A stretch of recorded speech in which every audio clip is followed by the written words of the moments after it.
The advice and opinions expressed by the host of Autism Live and her guests are meant solely as suggestion and should not be in any way construed as child-specific advice. The Center for Autism and Related Disorders advises working with a board-certified behavior analyst who has experience with autism before starting any intensive behavioral intervention. Any choices you make in determining your child's treatment are completely at your own discretion.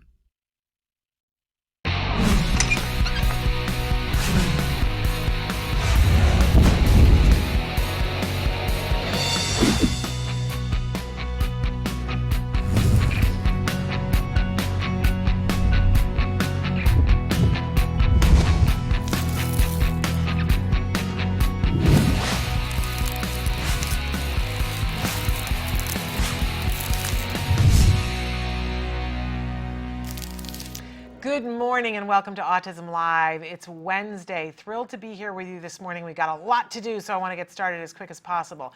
I want to remind you that today we normally have Ask Dr. Doreen, and Dr. Doreen Granpeesheh is here live usually to answer your questions. But this week, Dr. Granpeesheh needs to be away. And so we're showing you, last week we showed you the Anxiety Show Part 1. Today is the Anxiety Show Part 2. This is where we get into the nuts and bolts and answer some questions about anxiety. I know you guys are going to love that.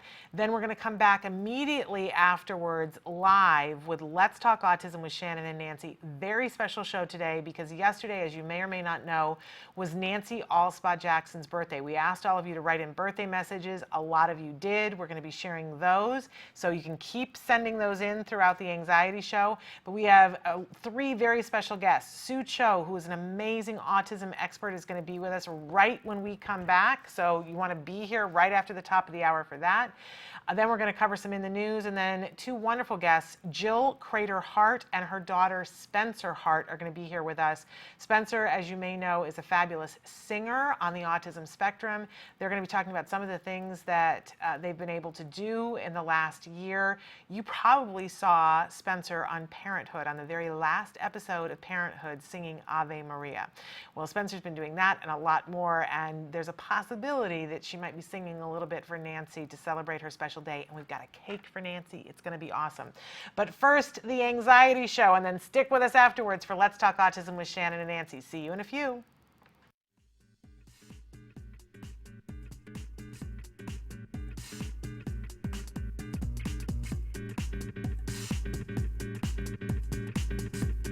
I'm gonna just go through today and try to fit as much as I can in 1 hour. I know that last time we got into a little bit of discussion about different aspects of anxiety and the DSM, and we were not able to really get to the core of it, which is some of the treatments and things that we can do for our kids. So today I'm going to try to go a little bit faster perhaps and go over some of the basic details and then talk more about treatment. Great. Sounds Go right good. ahead. It sounds wonderful. And so if I'm going to start, and for those people who did attend and watch the November 27th show, forgive us if it's going to be a little bit of repeat material. We love a refresher. Okay. Refresher's always good. So we're going to talk about anxiety and OCD, obsessive compulsive disorder, and how they have overlaps or comorbidities with our field of ASD, or autism spectrum disorders. So we're going to talk very briefly about how we can identify anxiety in ourselves, because I sort of want to make sure that the listeners are able to identify what anxiety actually is and some of the symptoms. And if you get good at identifying it in yourself, then it helps you very much to identify in your children, especially our children, because our children, of course, have a very hard time expressing it when they have anxiety. So, and we'll review what is anxiety, what is OCD, and what are some of the signs of anxiety and OCD that we see in ASD and autism. And then I'll throw out some ways that we've used in the past to assess anxiety in our kids, and we'll talk more about treatments. Great. Okay, so we talked about the definition of anxiety, and again, for our viewers, this presentation in its entirety will be up on the Act Today website, the CARD website, the Autism Live website, so that people can access it freely. Absolutely. And possibly even the video might go up as well, so that people can see this. Okay, so anxiety is really a normal reaction to stress, and it does, a certain level of anxiety is important. If we had no anxiety, nobody would leave their house and you'd just stay in bed and not care about anything, right? So a certain amount of anxiety makes us functional, and so that's kind of important to know. It helps us deal with difficult situations, and often when you look at people who are good high performers on examinations, for instance, those are people who have a mild level of anxiety and not the people who have no anxiety or high anxiety. So just so you know, a mild level of anxiety is a healthy thing. Okay? Good to know. Now, when we look at ourselves, the things that we tend to call anxiety, and this was something I just polled a bunch of friends. And I said, when you feel anxious, how do you feel? What are some things? And these are the things they listed out for me, and it might not apply to everyone here, listening, but, here they are. I worry, I'm afraid, I don't sleep, I don't eat, I eat too much, I obsess about things, I have racing thoughts, I have heart palpitations, I have irritable bowel syndrome when I'm anxious, I feel dizzy. So people feel anxiety differently, okay? I think for me, I have racing thoughts and I don't sleep. Other people have different levels of anxiety. How do you experience anxiety, Shannon? I think I have everything on the list except don't eat. Okay, sadly. Sadly, that's the one you want to have. Yeah. And then if you think about how do I deal with anxiety when you have those symptoms, right? What do you do? And here's again, same group of friends. I distract myself, or I keep myself busy. I talk to my friends. I gain reassurance. I pray. I take medications to help me. I exercise. I breathe. I meditate. I do yoga. I practice positive self-talk. I try to change my beliefs. I avoid what's making me anxious. I take drugs or alcohol or other addictions. I try to change what is causing me anxiety. Okay, so 2 points about this list. Some of these things are adaptive, like, kudos to those people who actually exercise when they have anxiety. What a wonderful thing to do. Or meditate or do yoga. And then some of them are not so adaptive. It's not a good idea to drink alcohol when you have anxiety. And the idea here is that people deal with anxiety in different ways. Sometimes if it's overwhelming, you might end up doing something not so good. And if you've dealt with it more in your life and you get better at dealing with it, right? And the second point about this slide is that when you look at these things, you have to realize that our children don't know how to do most of these things. When kids experience anxiety, any child, they don't really know how to cope with it. They don't have these, what we call coping mechanisms. Whether they're good or bad, kids don't know how to do any of these things, usually. So they just go into the previous slide, which is they just continue to worry. They just avoid. They just, they do things they just experience it over and over. They don't know how to reduce the experience of anxiety. And that's important because that takes us to treatment. Right? And absolutely, and I feel like even already knowing that, it makes me so much more motivated to provide my child with skills to be able to cope. Exactly. Because if I didn't have skills to cope, it would escalate. Exactly. And I would feel terrible allowing that to happen to my child. Right. And it's important to just the 2 slides that we went through. What I want our viewers to hear is, you will sometimes see symptoms in your child and you won't relate it to anxiety. So, for instance, let's see, your child's not sleeping or not eating or obsessing about things. Now, this is very important. When we see those obsessions, for me, the number one thing is, why does he want things to be a certain way? Why is he all of a sudden now concerned about things being perfect? Those types of things are clear indications of anxiety. And before I start, as I start to try to teach my child not to line things up or not to insist on things being perfect, I also want to teach him some coping mechanisms. Absolutely. So there's 2 sides to it. So this is just kind of like, let's let our viewers think these things through. Sure. Okay. Now, as behaviorists, the way that we have to remember, and I'll go back to what the behavioral concept of any behavior is that everything we do is to get something good or avoid something bad. Remember, that's what I always say, right? Feeling anxious is obviously something bad. It's not a good feeling. So sometimes what we do is we avoid all situations that cause anxiety, right? Like examples of this are not wanting to go to school. Maybe some of our kids don't want to go to school because they're anxious in that environment. They don't want to go to a party where there's a ton of noise because the noise level makes them feel anxious because it's too intrusive.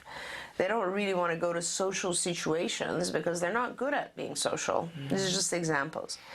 And if you can't avoid the situation that's making you anxious, then you tend to do things that will help you cope. Some of the things you do to cope are good, and some of the things you do to cope are not so good. They're all coping strategies. Even if so let's say something that is good, a good way of coping is let's say they force you to go to, here's a good example. People don't realize the number one thing, public speaking is a huge anxiety-provoking situation for most people. So let's say I force someone who doesn't like public speaking to go into the public speaking situation, and boy, they start showing all symptoms of anxiety. They're nervous, their hands are shaking, they're sweating, all that sort of stuff, but I force them to do it. Now they're going to start to cope. Now some people will cope in a way that's adaptive. So, prior to going, they'll practice a lot, they'll breathe, they'll know, they'll start to push their thoughts, their anxiety thoughts away and so on. Other people will do things that are not adaptive. They'll have a tantrum. They will, refuse or throw things away, around or whatever. They'll put up a fight, So coping mechanisms are good and bad. Okay. With all these coping strategies, what are we trying to gain? When we do coping strategies, we're trying to avoid or reduce anxiety. We're trying to find other things that are rewarding so that they replace the anxiety. That's why we eat, right? Overeat or drink alcohol or whatever. We're trying to reduce the anxiety by replacing it with something else.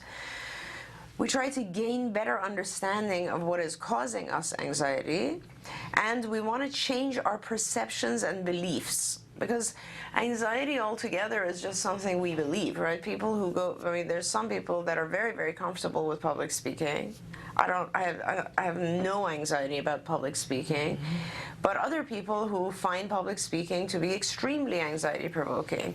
So if one child finds a social situation to be anxiety provoking and another doesn't, it doesn't mean that our child who's anxious is doing anything wrong. People are different. Their skill set is different.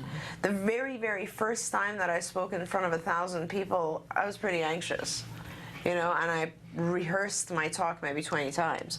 Now I will go and do a talk with absolutely no rehearsal, and I'll just talk to the audience. So practice or knowing content or knowing what we're doing helps us reduce anxiety. And that is really important when it comes to our kids, because our kids have learned the language recently. They have learned social skills recently. And all of these skills are new to them. So when we force them into situations where we feel they shouldn't really be anxious, we're wrong. They have every right to be anxious. We're asking them, our kids should be anxious every single time they get into a conversation because it's brand new to them. But that's not a reason to not have them do it. Oh, absolutely. You will continue to place them in those situations. But as we go on, and you'll see, there's a lot of things you can do to gradually fade the child in, to give the child other forms of support, to make the situation more palatable so that the child doesn't go to high-level, horrible other coping mechanisms that are not good. Okay. We tend to do drastic things when we're placed under a lot of pressure all at once. Yes. And if we are gradually exposed to things, then we tend to cope better and have more healthy coping strategies. Because I sort of see it as the avalanche, that the child has some anxiety, and maybe we don't even realize it's anxiety, but we take them to a birthday party and they have the meltdown because of the anxiety. And then the next time the birthday birthday party comes up, the child is showing reticence, and then we have anxiety about it because we don't want to go through the thing, and so it just becomes this mushroom cloud. Right, absolutely, very good example. And if in that scenario, if the child had been prepared a little bit more for the event, the whole thing would have been more successful. You know, so it's just a matter of preparing ourselves a little bit better and perhaps reducing the exposure to a gradual exposure. You know, when you have a situation like taking a child to a party and they don't have the skill set, or B, the noise level is too high and it's bothering them, or C, they're not allowed to even reduce their own anxiety by eating a lot of the foods because the foods are restricted. So there's a lot of stuff that goes on. When you're doing that, you know, you're flooding. That's a procedure called flooding, and you're basically exposing the child to multiple aversive stimuli all at once. Versus shaping, you know, or a graduated type of, you know, procedure where you're not really placing the child in a horrible situation, you're just gradually increasing. Well, I'll give some examples. Okay, great. So, and did I go through this slide? Yes. So if our children with, now this is going on to talk just briefly about how difficult it is for us to even see anxiety in our kids and to identify it.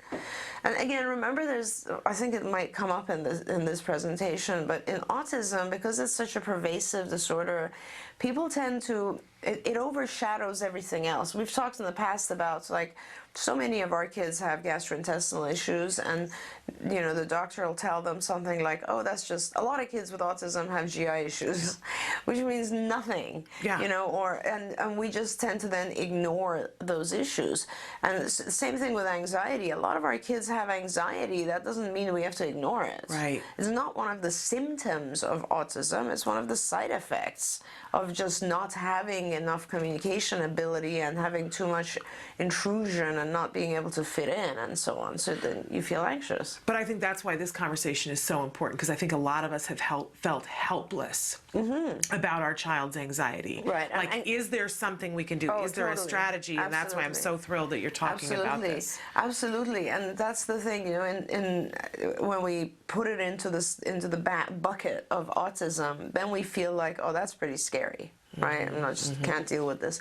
But it's because the bucket of autism is so just hidden, and like nobody knows how to deal with this huge thing in there. You know, it's mysterious. It still has this air of mystery. Exactly. You know, the doctors act that way, like, well, oh, nobody knows how to do it. Yeah, right. But anxiety is anxiety, and there's been for hundreds of years ways to treat anxiety, and you'll see that some of these treatments will be very effective for our kids. Okay, awesome. So, you know, if our kids had anxiety, would we even know it? How would they show us? It's very important for us to see this. What ways do they have to cope?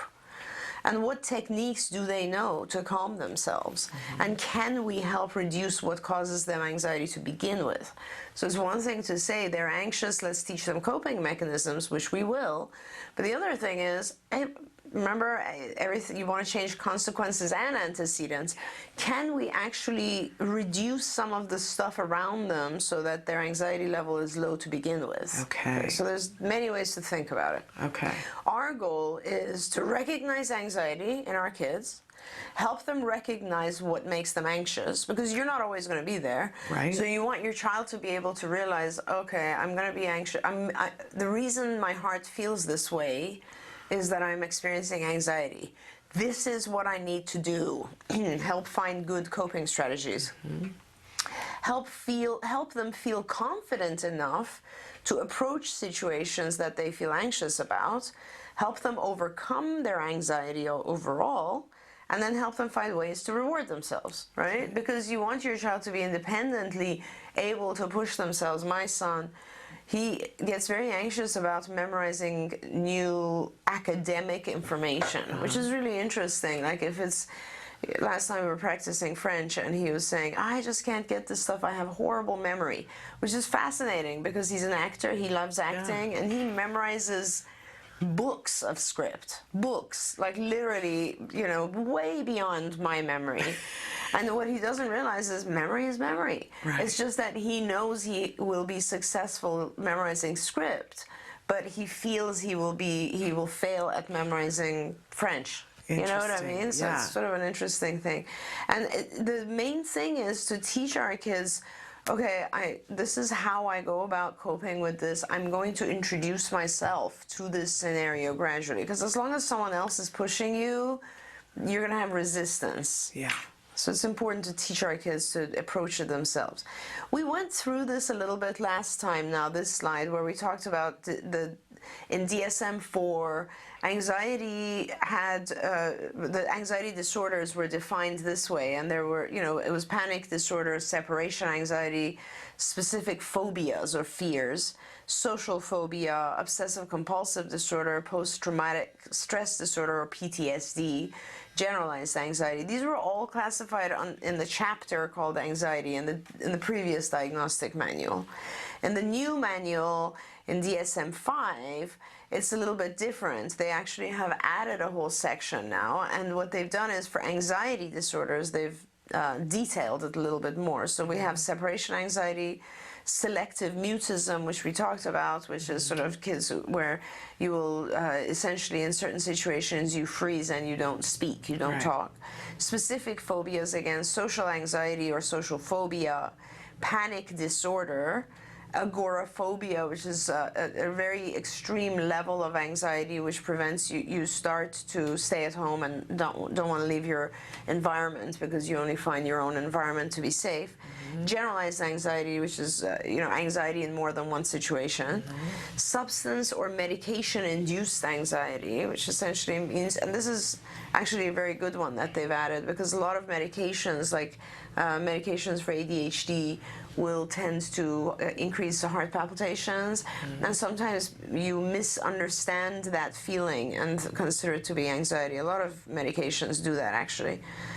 Anxiety disorder due to other medical conditions, like let's say if you are going through chemotherapy or something, you're going to feel pretty anxious because you feel sick, and just feeling nausea. Nausea is one of those feelings that people relate to anxiety a lot. So if other things cause you nausea, you're also going to start feeling anxious. It's funny. And then other specified anxiety and unspecified. So they've just kind of detailed it a little bit more, the anxiety disorders chapter. And they've added another, they basically are defining the anxiety disorders as things that are disorders that share excessive fear, okay? And they're clarifying in the new diagnostic manual. We did, I think, talk about this a little bit, where they said that fear is the emotional response to real or perceived imminent threat. It could be real, it could be perceived.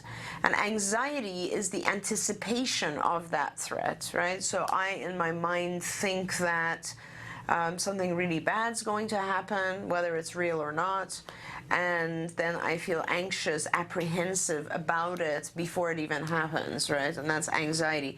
Anxiety is usually about real-life events. Not necessarily, but usually. Your perception of the real-life events could be completely wrong. Like a real-life event would be going to school, and your perception of it would be, all kids are going to make fun of me today, right? So your perception might be completely wrong, but it's still a real-life event that could potentially happen. I like when people say fear stands for false evidence appearing real. Exactly. Very, very good. That's an excellent way to put it. And there's a huge overlap with OCD, because OCD, now they've put a new chapter called obsessive compulsive disorders. They've separated it from anxiety because they say that the fear that is in obsessive compulsive disorders is usually irrational. The only separation then is, okay, so we have, I'm going to school as a very real thing. I might have a sort of a perception of going to school that's a little bit exaggerated, like people will make fun of me. Or I might have I might say, oh, today something's going to fall from the sky and hit me in the head and I'm going to die today. And that's a little bit more irrational. And if you go to kind of things that are a little bit more irrational, and it results in you doing irrational behaviors, your behavior might become obsessive compulsive in nature. And so they're trying to make a distinction between the type of fear that leads to just a generalized anxiety or an anxiety disorder and the type of fear that leads to OCD or obsessive compulsive disorder. But I don't care. Let's ignore that for a minute, because if you can see on this bullet, there's about 76% of overlap. In other words, if you feel you have anxiety, 76% of the people who have anxiety also develop obsessive compulsive disorders. 76% of people who have OCD, it's due to some form of anxiety. Wow. So it's a high overlap. I don't think they should have divided these two. And I think the reason, and as you recall, DSM-4 did not divide them. They said OCD is a portion of anxiety, and I truly feel it is. Okay. The reason they divided it is simply because they would have otherwise had about 20 different disorders under the same heading. Okay. So, you know, when we look now at the obsessive compulsive and related disorders, this is the new chapter, they say that these are characterized by the presence of obsessions and or compulsions. So you might have anxiety about something, but not obsess. Okay, and so that's sort of a difference. If you are obsessing, then perhaps it has already turned into an OCD, an obsessive compulsive disorder. What are obsessions?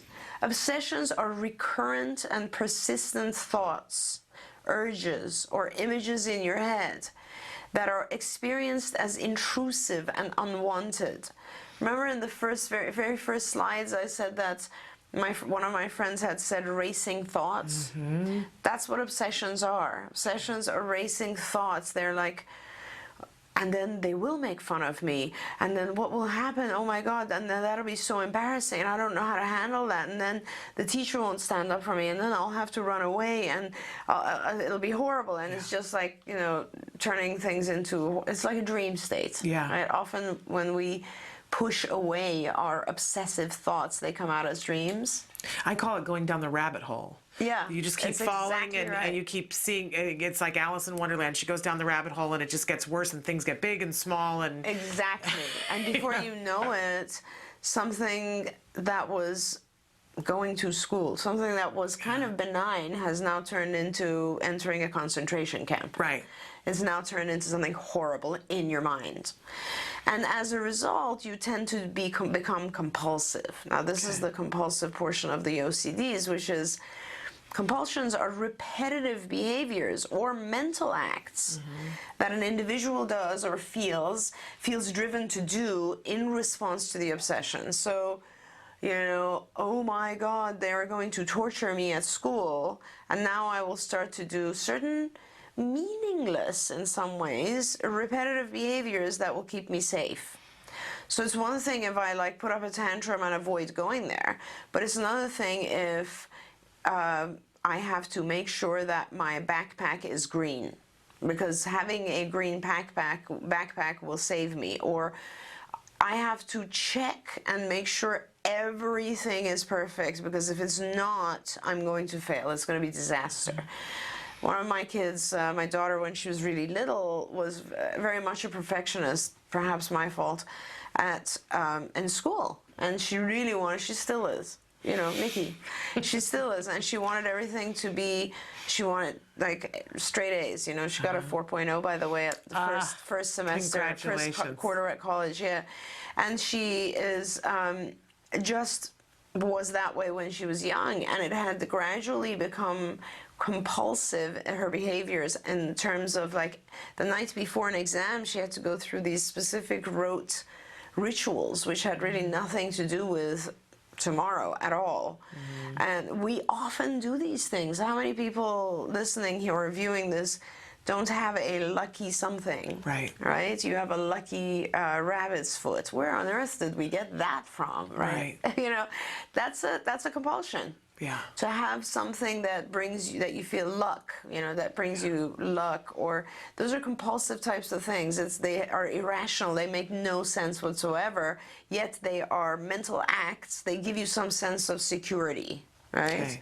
And we often do a lot of repetitive behaviors, or behaviors as a whole, like the people who have pure OCD washing their hands because they feel that there's germs. And then, and when you bring up repetitive behaviors, of course, this is part of our autism diagnosis. Which is exactly the slide we're going to look at right now. Great, fabulous. And so, you know, again, I'm trying to help people understand that OCD, or obsessive compulsive disorders, are really anxieties, And now we're going to look at the obsessive compulsive disorders, and I've specifically highlighted in red the ones that I feel we very clearly see in our children in ASD. So these are the ones that are listed under the new chapter, right, under the OCDs. And remember, the OCDs as a whole used to be classified under anxiety, and we've already said they are 76% overlap with anxiety. This is all about anxiety. Yeah. The only difference is they tend to turn into coping strategies that are strange, that consist of repetitive behaviors and compulsions. Okay. OCD itself, obsessive compulsive disorder. This is you obsess. I think I go into them. So you obsess about a certain situation and then you do compulsions to try to reduce the obsession. Body dysmorphic disorder. We're not going to talk too much about body dysmorphic disorder. This is for people who develop eating disorders, for instance. You're very, very thin, but you still look at yourself and you think you have an obsession about being thin because you think you're fat, and therefore you do repetitive either bulimia or anorexia or other things to make yourself feel better. Hoarding disorder. Hoarders, so people who will gather things and keep them. That's a pure anxiety related thing. Why do we collect things? We collect them because they make us feel safe. You feel protected. You feel like you're never going to lose out in life because now, you know, one day when you need that flashlight, you have 500 of them. Yeah. And you hoard so much that you could never even really find the thing anymore, and it becomes kind of just a protective layer of items, materials. And with our kids, you often see hoarding in the beginning phases. Sometimes you'll have a child who even has a hoarding drawer. Like they have a place where they put all their stuff, or they just carry things in both hands, you know, or they have a blanket or they have an animal that they have to take with them. Or, you know, certain things have to be a certain way, like they will insist on wearing certain clothes or not other clothes. And these are all, if you really start paying attention to it, these are forms of OCD. These are compulsive behaviors. Okay. Okay. Trichotillomania is the obsessive compulsive behavior that some people have where you pull out hair. You're anxious and you get into the habit of pulling out your hair. Excoriation disorder is actually kind of interesting, and I've highlighted it here because excoriation is people who have anxiety and they pick their skin, right? So a lot of people pick their skin. You see this in our kids quite a bit, actually. Okay. Some of our kids do this to a very, very extreme level where it becomes very dangerous. Substance or medication-induced OCRD, which is the obsessive-compulsive and related disorders, as I mentioned with our children, there are many medications you take. There's a form of niacin. You take niacin, it's vitamin B. It's not a big deal, but it gives you a rush. Yeah. I don't know if it makes your whole head hot for a few seconds. Yeah. And a lot of our kids will experience that as something that is anxiety-provoking. Okay. And of course, there's other specified types of this, and then there's body-focused repetitive behavior disorder, which is kind of an interesting one that they've listed here, and it really makes me think of our kids, because it is all of the hand flapping, body rocking, all of these types of things. It's funny, some people in general, when they're anxious, they tend to do things like this. Or, you know, if you really think about it, people, you're anxious and you move your leg a lot, or tap, you know, or like if you just are tapping your hand on the table, those types of things are called body-focused repetitive disorder. And if it gets to a point where it's disruptive, then it can be considered a disorder. Okay. I'm going to give a break in a second. Do you want one now? No, if it's okay, I want to keep going for a few more minutes because I really want to fit as much as I can in. Okay. Some of the commonalities are like cleaning or, you know, contamination disorders. A lot of people experience that something around me is dirty and therefore I have to clean obsessively. Here's one of the cool ones that they've listed now and I wanted to talk about is symmetry, an obsession with symmetry and repeating ordering. Obsession with symmetry means things have to be a certain way that is symmetrical, perfect. Nobody knows what that really is, but they have to be a certain way. And that is so many of our kids where things have to, and that, notice this has nothing, I'm not reviewing autism, I'm reviewing OCD, I'm reviewing anxiety, and these are symptoms of those disorders. So they're, you know, when you have a child who insists on things being symmetrical in a certain way, that's anxiety. It is an indication that they're feeling anxiety. We're going to skip the other two because they're not important to our current discussion here. But what's important here is genetics. When you look at genetic components of obsessive compulsive disorder, the rate of obsessive disorders, or what's called obsessive compulsive and related disorders amongst first degree relatives, is double the normal population. The rate of obsessive compulsive and related disorders amongst first degree relatives when the person with obsessive compulsive disorder was diagnosed as a child is 10 times the normal population. So in other words, if you are diagnosed as an adult to have obsessive compulsive behavior, the likelihood that one of your immediate relatives, like your child, would have one is double the normal population would have obsessive compulsive behavior as well. If you are diagnosed to have obsessive compulsive problems as a child, the likelihood that your child, when you're an adult, will have it is 10 times normal. So there's a huge genetic component.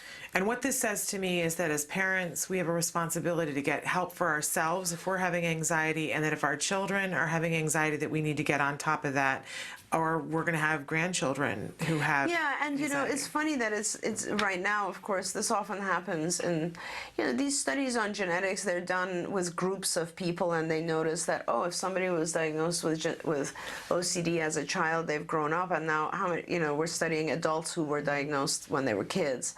But you can also think of it as, is this really genetics, or is it really environmental? If someone has OCD as a child and they're not treated, it's very likely that they go through life with OCD and their kids will have OCD. I had a parent who used to come to the clinic, and she would have a mask over her face and would only come in with a Lysol can, and her child was very, very anxious, and the parent wouldn't let her child go to school because she was afraid that the child would bring germs home and infest the house with germs.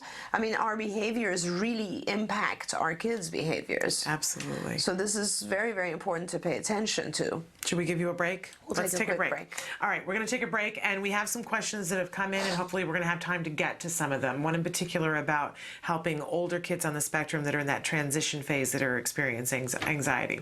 So stick with us. We'll be right back after these messages. Welcome back to Ask Dr. Doreen. We're so thrilled that we have Dr. Doreen Granpeesheh with us, and she is doing for us the part 2 of the anxiety show, which I think is going to have to go into part 3 eventually.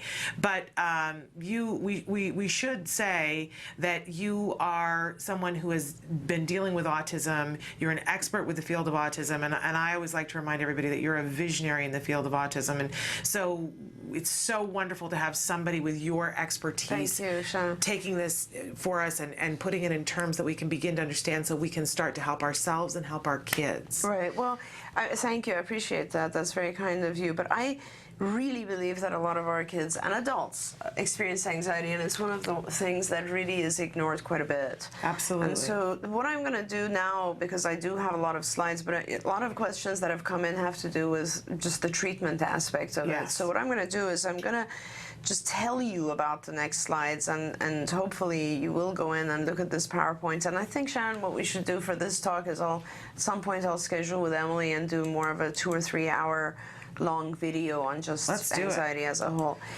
So, the next slide was going to talk about why would individuals with ASD have anxiety. And this is really important because, if you just quickly take a glance at these things, our kids and adults on ASD who have ASD experience a lot of things we don't experience. Like, they don't sleep enough. Most of our kids don't get enough sleep. There's a lot of illness stuff. It's funny because if you go to a restaurant, if you get food poisoning and you have severe GI symptoms, the number one thing people with severe GI symptoms say they have is anxiety. It's an identical feeling when you're throwing up and you have diarrhea and so on. It's an identical feeling to when you have severe anxiety. So there's a huge overlap. And if a child has GI symptoms, they're going to feel anxious all the time. Sensory overload makes us anxious, and our kids, we know, have a lot of sensory overload. Being on medications, receiving treatments, like, if you're going to get a methyl B12 shot every 3 days, you have increased anxiety. I don't know how my kids would handle it if I told them you're going to get a shot every second day or every third day. just imbalances in our neurotransmitters, which a lot of our kids have imbalances, will cause anxiety. And there's a lot going on with our kids that increases their propensity to have high levels of anxiety.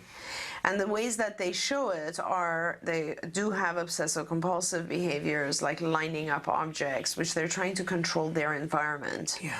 Hoarding, which gives them a sense of safety. Body rocking, which, by the way, body rocking is one that I like to talk about.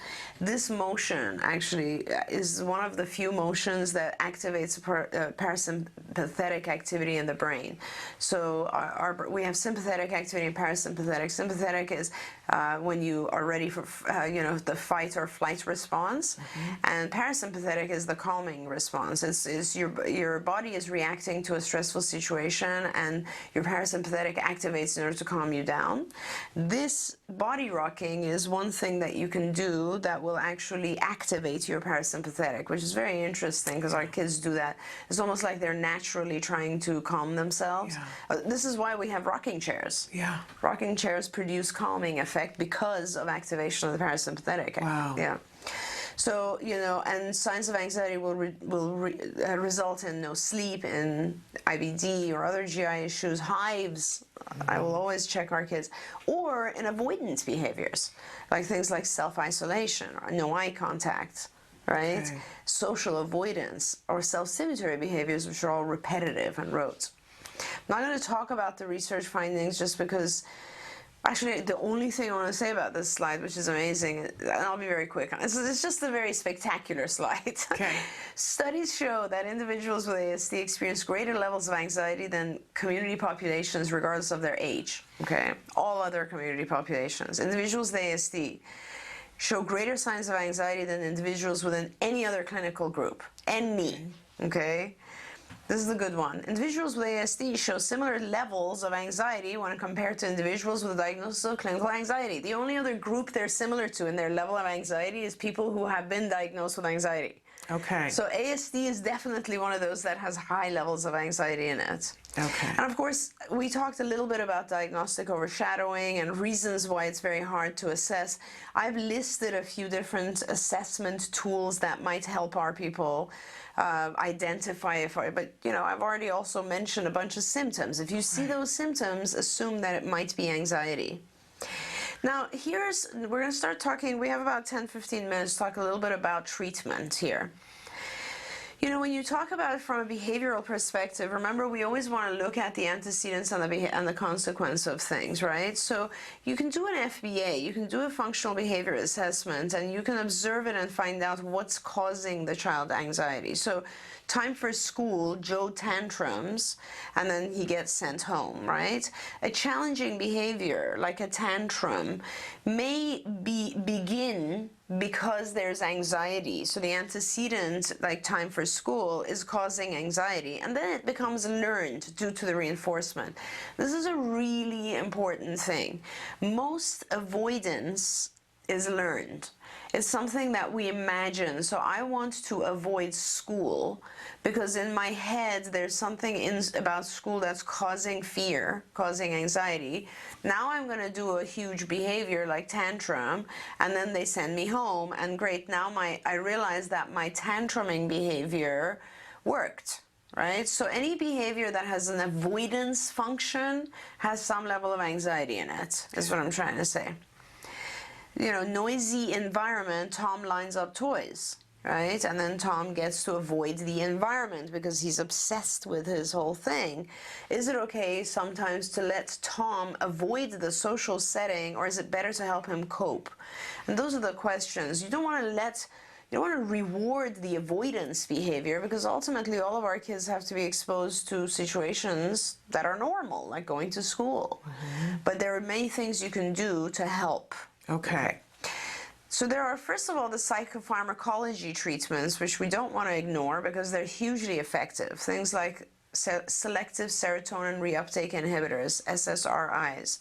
They're very helpful with this. The SNRIs, or serotonin and norepinephrine reuptake inhibitors. There are many other drugs. Those two are the mildest. Of course, there are others like the benzos are a little bit heavier, but these are medications that have been used for the treatment of anxiety for many, many years. Many, many years, okay? And they will reduce the anxiety feelings. Now, I'm not someone who's one way or another feel very strongly about the use of medications or not, but I will say that research shows that a combination of medication and cognitive behavioral therapy is the most successful. Okay. That is the way to go. So if your child has, or if an adult you know has very severe anxieties or obsessive behaviors, start with looking at researching the medications for anxiety, and the two top ones are the most common, SSRIs and SNRIs, and you will see that they're pretty benign. They will just kind of take the edge off. They sort of help you, they modulate your neurotransmitters. I can't go into the biochemistry of it too much today, but they really do help people calm down a little bit. Okay. And that kind of helps us then work on other things or teach better, you know, and change behavior better. Keep in mind that there are other medications that help as well. So if your anxiety is coming from having GI symptoms, then take medication for the GI symptoms, you know. So GI meds will calm the GI issues and will help your anxiety as well. If you're having sleep deprivation, get medications that will help your sleep, because lack of sleep leads to significant anxiety. I guarantee anyone, go, you know, set your alarm clock so you don't sleep for 2 nights. You'll be the most anxious wreck that exists. And that's a lot of times what happens with our kids. Yes. We don't realize that they're experiencing anxiety simply because they don't sleep. They wake up too often. Okay, so we have to take care of business, essentially. Exactly. If something's going on, we got to take care of that. Otherwise, we're really not going to be as successful taking care of the anxieties we could be otherwise. Because if you're still not sleeping, I can give you 50 coping mechanisms for your anxiety when it happens, but you're still not sleeping. Right, right. And let's fix the underlying. Okay, great. Then we get to therapy, cognitive behavior therapy. Cognitive behavior therapy's goal is to create new coping mechanisms or new coping templates. And you use behavioral techniques like modeling, exposure, and relaxation. Okay, and we're going to talk about each of those. So exposure, which is the main thing, of course, modeling, you know, that's I don't know if I go into modeling or not, but modeling, you know, most of the time what we're doing is we're modeling bad behavior for our kids, but because we ourselves become anxious. Yeah. But if you, like, okay, so an example of this is if a parent has serious anxiety about, let's say, spiders, guaranteed all kids in that family will fear spiders. Yeah. So if you are able to overcome some of your own anxieties, then you can model for your children. If a parent goes and touches a spider that's not harmful, children won't be afraid either. We learn from our parents what to fear, or from someone else. Right. If we see someone scream and freak out, we will realize, oh my God, there must be something to be anxious about. So don't model anxious behavior. Okay. Exposure, this is the most critical treatment, and it will help anyone with anxiety, OCD, any kind of phobia, and it is a heavily used intervention. We use it for so many different things. It's called systematic desensitization. Remember when I said flooding is forcing the person to be exposed to the thing they don't like, just throwing them into the anxiety situation? Systematic desensitization is sort of a way of doing that more gently. There's 3 phases to systematic desensitization. There's exposure to a hierarchy. Essentially what you do is you produce a hierarchy of things that are anxiety provoking. So let's say, you know, I don't know, going to a party is anxiety provoking for an individual, and what you will do, or touching let's look at serious OCD, like touching a particular object is dirty. And that is really, I'm going to avoid that completely. So what I'll do is I will have a list of things that are the highest to the lowest anxiety provoking. So the lowest, I'll use an example that applies to many parents, is like taking their child to a medical type of intervention, whatever it may be. Child's freaking out, tantruming, throwing fits, and so on. So you sit with you produce a hierarchy for your child that starts with looking at a picture of a doctor's office. Maybe that's even too anxiety provoking. You go to the very lowest and you'll put 20 items in there, 20 pictures or 20 steps The highest would be actually going to see the doctor or the dentist and actually receiving the injection or whatever the procedure. The thing that has the most fear. That's Exactly. at the top of the list. That's at the top, and the lowest is the least. The second stage of systematic desensitization is teaching your child some form of relaxation exercise. Now, this could be anything. It could be breathing. We do a lot of breathing with our kids where you just breathe and count. It could be imagery. So you will teach the child to think of their favorite place, like on the beach, and really do what this is essentially just going in your head and meditating for a while. Or it could be just relaxation. Or self-talk or all those Self-talk, things. lay down, drawing, listening to music. There's many things we can do that are relaxing. Okay. And then the third component is pairing. So what you do is you now do whatever you're good at that relaxes you. You have to really get good at that, though. Okay. So you do that, and you pair it with the first thing on your list. Just look at the picture, and you do your relaxation until the picture is meaningless. Then the next day or 2 days later, you go to the next stage. And let's say the next thing is, okay, a picture of the doctor or a video maybe. You watch the video of the doctor doing the procedure, and now you are doing your relaxation and you're no longer worried. The third or fourth day, now you're going to maybe even get in the car and drive to the doctor's office, but you're not going up. That's all. You just drive to the doctor's office and you're relaxing, or your child is listening to their music, and now they're much better. The fourth day, fifth day, it might take a month, doesn't matter. And you just gradually work your way up, and you pair each step with the relaxation procedure. So you might have to drive to the doctor's office 5 times and just sit in the car and listen to music, but you do that until the child is no longer anxious. So essentially, we've taught them a coping skill, and then we're gradually letting them try the coping skill out in a way that they can be successful so that we can get it further and further along. Yes, and you pair the coping skill with the stimulus that's causing anxiety. Yes, exactly. You get what you're doing is you're classically conditioning each level of the anxiety to neutrality, to the relaxation, so it's not going to be anxious anymore. Okay. Now, when we do these techniques with our kids with ASD, you use a lot of visual stimuli. Like, I'll give some examples here. A toolbox. So you will teach your adult or child many techniques. One could be breathing. One could be, whenever I feel anxious, I need to listen to music. It helps me. One could be, I like to draw. Drawing calms me down. Whatever they are. And you put them in the child's toolbox. And you help your child pick. The next time they start to get anxious about something, you say, hey, what's in your toolbox? What are your techniques? Pull one out and do it right now. You pick. And you can use visual things to help the child to identify what they have. What are their strategies? You give written schedules. For instance, a lot of times our kids are anxious. This is when parents tell me they hate transitions, right? So write down their entire schedule. Do you know how much anxiety that reduces for our kids just knowing what's coming next?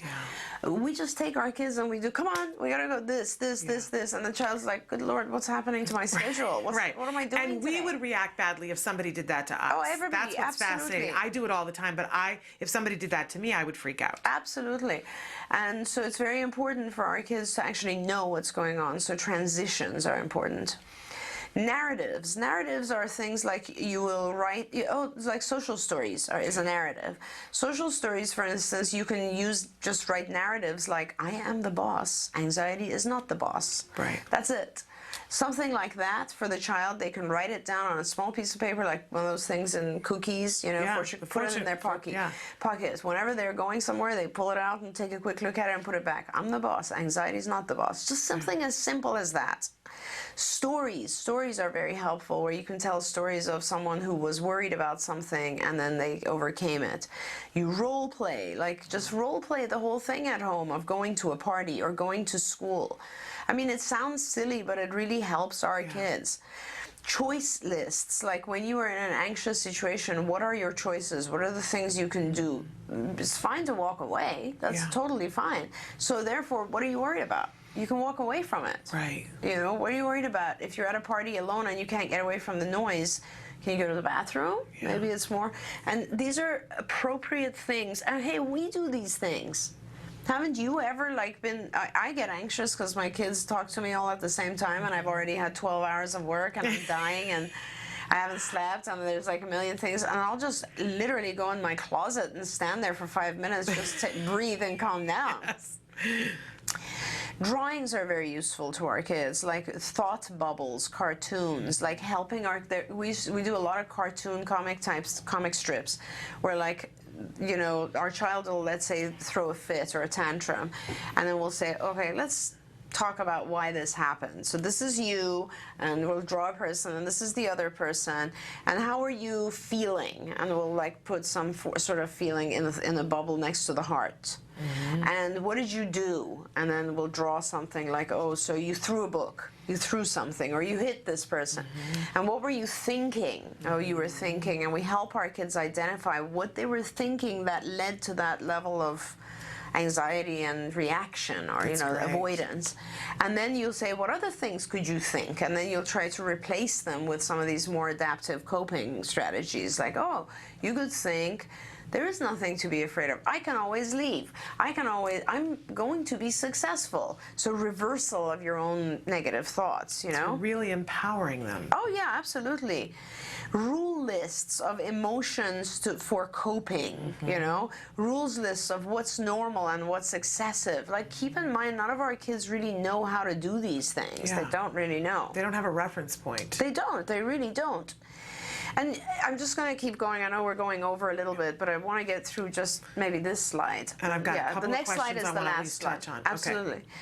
Now, let me just give some more examples. Use concepts that are interesting. For instance, astronauts exploring a new planet, mm-hmm. right? That's a really good example, because imagine for our kids, it feels like they're exploring a new planet, yeah. right? And if you show them, look at those astronauts and look what they did, and you're exploring, so go and see what's out there and come back and tell me, and that gives them courage. Or there was one child who had a Harrison Ford obsession, was completely, and the way that the strategy was used to just say, what would he do? What would Harrison Ford do? And then whenever we drew comic strips, it was always Star Wars cartoons, right? Fun. Or use self-stimulatory behaviors as a way to reward themselves. This is called the Premack principle, where essentially you will allow the individual to, for instance, use line certain things up that don't seem as odd.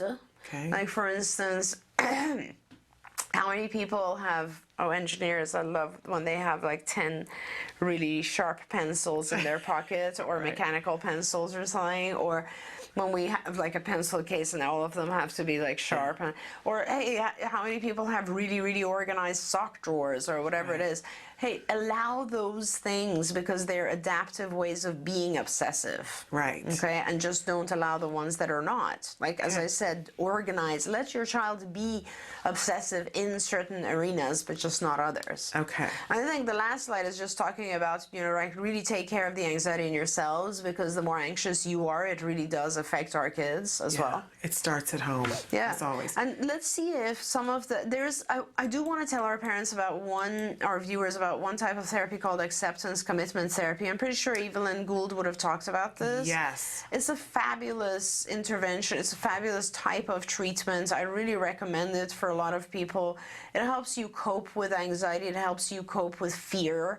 It helps you accept things. I know, maybe next show we can get into, Shannon, how just having your child diagnosed with autism causes a lot of anxiety. Yeah.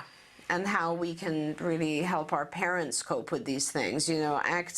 I've put in some of the things, some specific treatments. Actually, what we should do is talk about just ACT in one of. Has Evelyn done that already? She has, but we can. There's always more to talk about. Okay. So absolutely, I want to get to a couple of these questions, and one of them it's going to be seemingly off track, but it's a 911 from a parent who's having anxiety right now because their child is about to go in and get tested for diabetes, and they write in and say, "I know gastric issues are common with ASD kids, but is diabetes common? My son is being tested in 30 minutes again for this, and he is only 4." Right. I don't know that it's common. I don't have too many kids with diabetes, so it might not be common, but doesn't matter. Important to get the test. It's very important to get the test, and don't worry, don't freak out. It's not a big deal. There are so many children who have diabetes and they handle it and they learn to cope with it and they learn to self-inject, and it's not or check their own blood later on in life. He's 4. I know, I hear your pain. I honestly do. But don't see, this is what I'm saying. This is what happens. We become apprehensive about stuff we imagine. Right. Maybe it's good for him right now. Maybe later in the future we learn that we all need to watch our insulin levels. Right. Just go with it. And if it comes back positive, it means that he needs some help, which you would do. So this is a good thing that you're exactly. Yeah, and it's so important to know.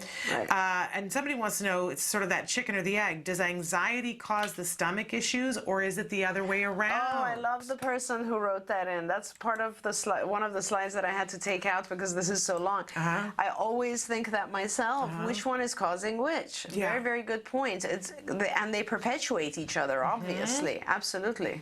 Absolutely. So the answer to that is we don't know. We don't know. And it could be different in different kids, couldn't it? Absolutely. And when you look at kids with autism, if you think about, and I've said this on the show many, many times before, but if you think of kids with autism as, just put yourself in there. That was my Hong Kong experience. It's kind of like, okay, you have sounds that are too loud, lights that are too intrusive, you're not sleeping well, you have GI issues, you're not comprehending much of what's going on around you. Right. Believe me, you will feel anxious. Yeah.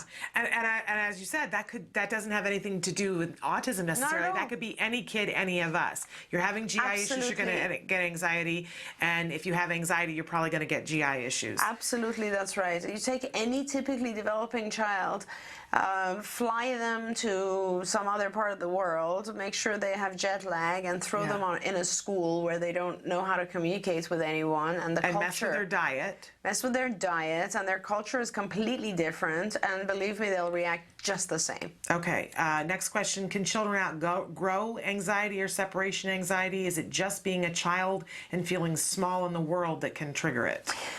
Whatever the trigger is, you need to act in order to get them off of separation anxiety. Separation anxiety is often because we give in. Our kids will probably start. So here's how it goes.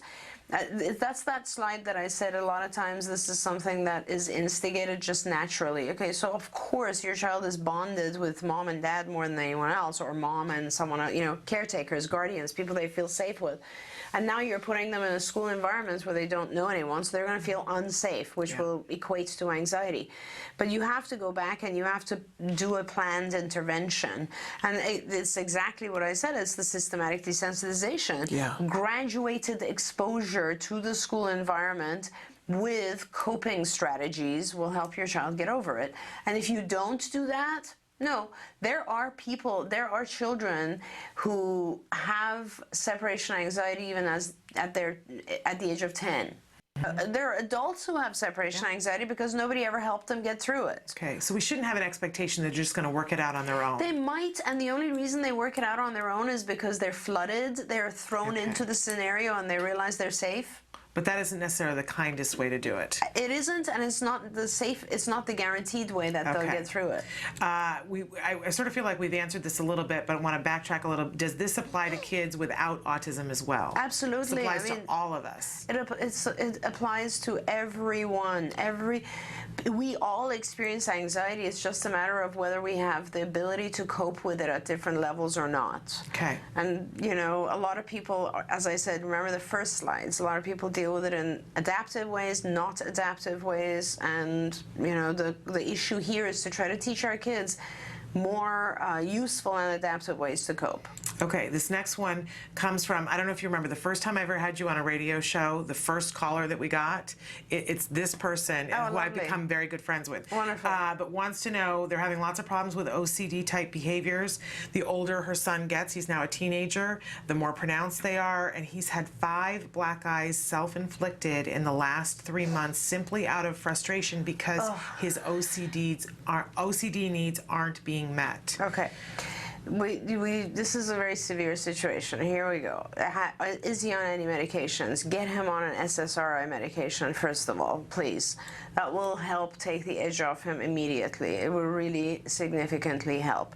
Secondly, start from scratch. Allow him to have all of his OCDs for a while. Okay, start with that. That's your baseline.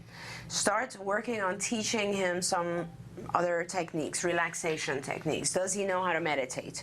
There are very, very good tapes out there. I don't know what his functioning level is. Perhaps you know, Shannon, but there are amazing tapes or DVDs or CDs, even online, that you can play that are 5 minutes, 20 minutes, that they will literally take you into a dream state and they calm you absolutely, and they're beautiful, and it's visual imagery. Maybe that doesn't work for him. Maybe music works for him. Get him some headphones that are noise canceling, put them on, and allow him to listen to calming music. Maybe rocking calms him. Teach him something that is calming. When you've identified what that is, do desensitization. Start to talk about the worst thing in his case is his routine not being done, his compulsion not happening. Okay, I don't know what they are. The easiest is one step away from it now. So in other words, let's say he has a compulsive behavior of lining up objects. The worst thing that could happen is he's never allowed to line up objects, or someone disrupts his objects all the time. Just as an example. What if you start with the lowest being, oh, we disrupt the line, but you can form it again immediately. Okay. And you just make the hierarchy all the way up. This hierarchy will differ based on each individual's actual fears and compulsions. Start gradually teaching him how to cope with change. But wouldn't you say at this point it's important to get some extra help, like you were saying, get some medical help, but also time to get maybe a cognitive behavioral therapist, you know? Definitely. I mean, if you have a child who's now an adolescent and is giving, you know, self-injuring, he's scared to death. Yes, please get him help. Please get him help. Get him medical help. And get together with a cognitive psychologist. Okay, great. And our last one, how do we deal with anxiety with adults, not just children on the autism spectrum, young adults that go into transition or higher education and independence sometimes face anxiety with the changes in this transition? We see this as a growing field. As more of our kids get better and they go out into the world, they're having anxiety. Any advice for young adults with autism that experience anxiety with these transitions? Absolutely. And we could, I mean, I'm happy to do another show that just answers questions, but again, ask yourself, what tools do they have? What's their toolbox consist of? What do they have when they go out there? Is it a physical fear or is it a mental fear, right? Do they have books they can read that helps them to calm down? Do they know how to meditate? Do they have all their favorite music? Do they have all friends? Do they know how to connect with you when they need to? What are the tools that you've given them? And just, you know, maybe read the information that I'm sending here on ACT that will actually help you teach them ways to reevaluate. See, what we do with our fears is we tend to label them, and then that becomes scary. But you know, there's a lot of different techniques that help you just calm down. If your child or adolescent is leaving, and my daughter just went to college, obviously there's a ton of anxiety involved with it. I think there have been days where I've just finished work and gone straight up to Santa Barbara to spend the weekend with her, or just the week, you know, or a day or two. So you do a graduated thing. She basically doesn't need me anymore right now there, but she did at the beginning of the term. So you observe those and don't panic about them, and you get help. And somebody wrote in and said, thank you for this amazing information, very helpful, and as a parent I feel that I have some clear ideas on what to do with my 9-year-old. Wonderful. So thank you. I'm very Welcome back to Autism Live Light, and we're live again, and we're starting Let's Talk Autism with Shannon and Nancy, but I'm missing my better half here, Nancy Alspaugh-Jackson. This is for a very good reason. She's on her way here, and as I mentioned to you guys yesterday was her birthday. In fact, yesterday, and I did not know this at the time yesterday, that yesterday is the birthday of two of my favorite autism moms. We want to do a big, wonderful shout out to Carrie Mallory Thompson, for her birthday yesterday. And of course, Nancy Alspaugh-Jackson's birthday was yesterday. So Nancy's here with us and going to celebrate with us. Carrie, we hope that when we get to see you in a couple of weeks here in California, we can celebrate for your birthday as well. Two amazing autism moms. I find it not at all coincidental, both born on the same day. It sounds like at least 20 years apart. But in any case, Nancy's going to be joining us. A lot of you wrote in yesterday with some birthday messages, both on Facebook and into our live feature. We're going to have an opportunity to read some of that to her later. Also want to remind you that we've got 3 special guests. Sue Cho is going to be with us. She's an expert in the field of autism, and she's going to be answering questions for Nancy about autism. And then in the very second half of the hour, we're going to have Jill Creter Harte and Spencer Harte. Spencer is on the autism spectrum and a beautiful singer. If you are a fan of Parenthood, then you saw her sing on the very last episode. She was the young girl on Parenthood in Max's school singing Ave Maria.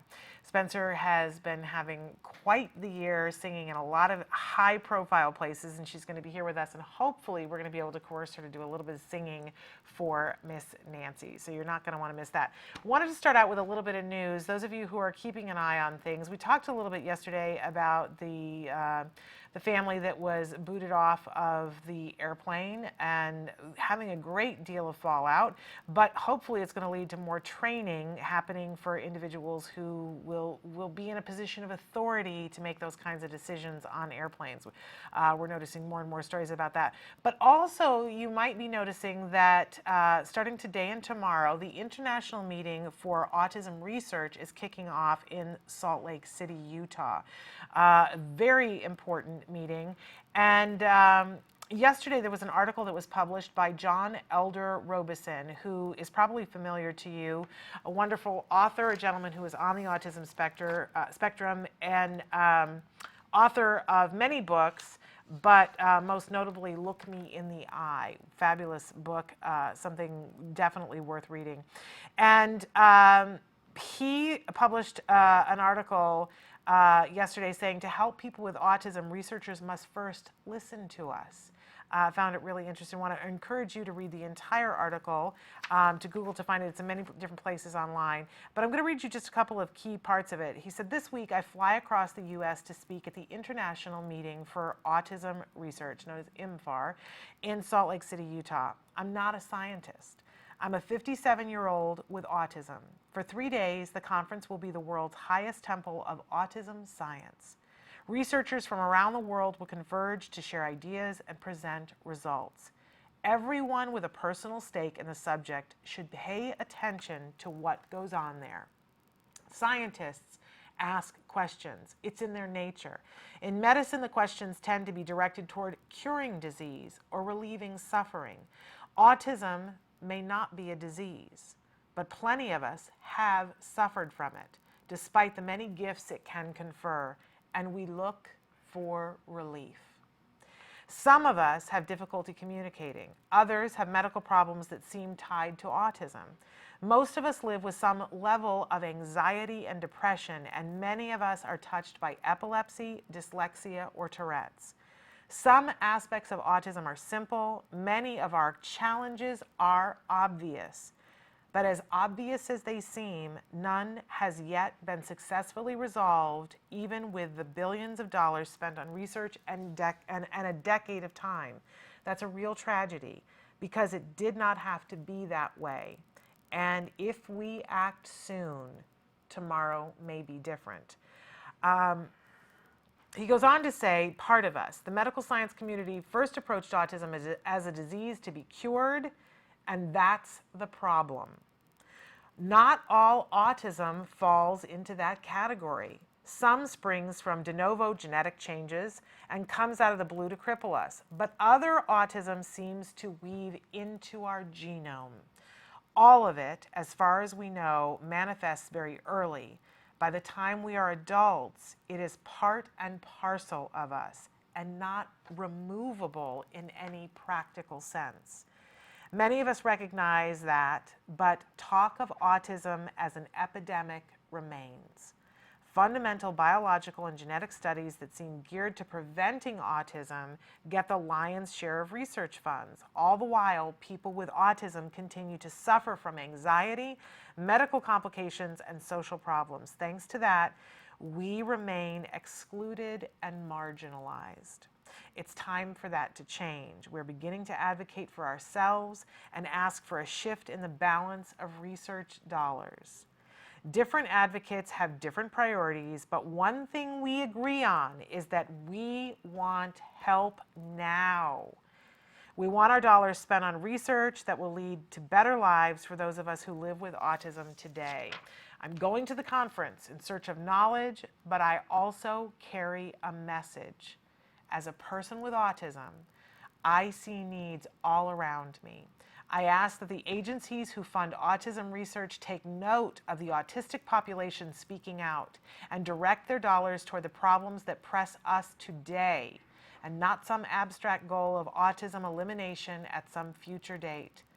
That thinking is outmoded and no help to me or anyone else who lives with autism.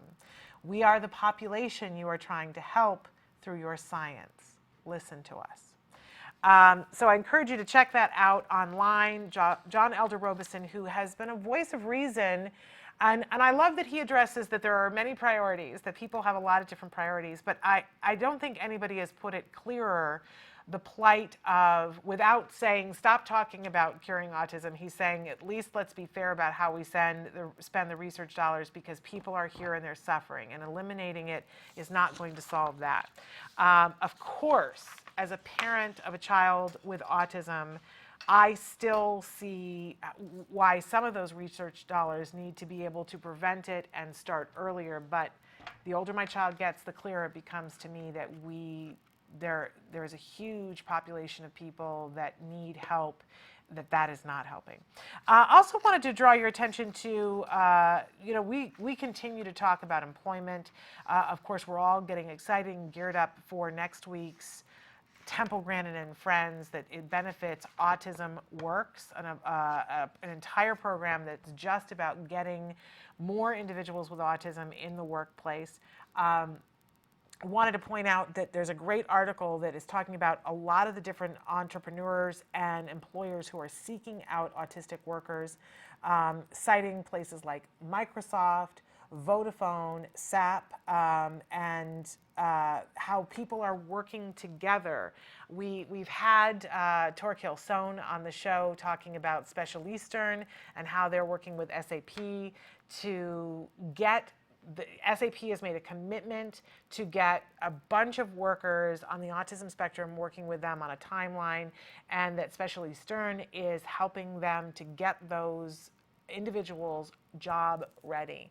So huge shift that we are seeing in not only how we look at employment, but how do we prepare for it. This is particularly exciting to me, so that we don't just slap down a goal and say, hey, we're gonna make sure that we get people to work, but we're not gonna set them up for success.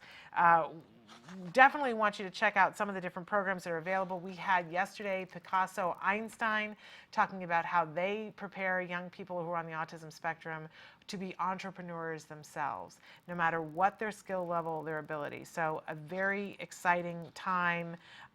Some of the other places that were mentioned in this article, the ARC, we've had them on the show before. The CEO of Source America, an organization that trains and places people with disabilities into careers.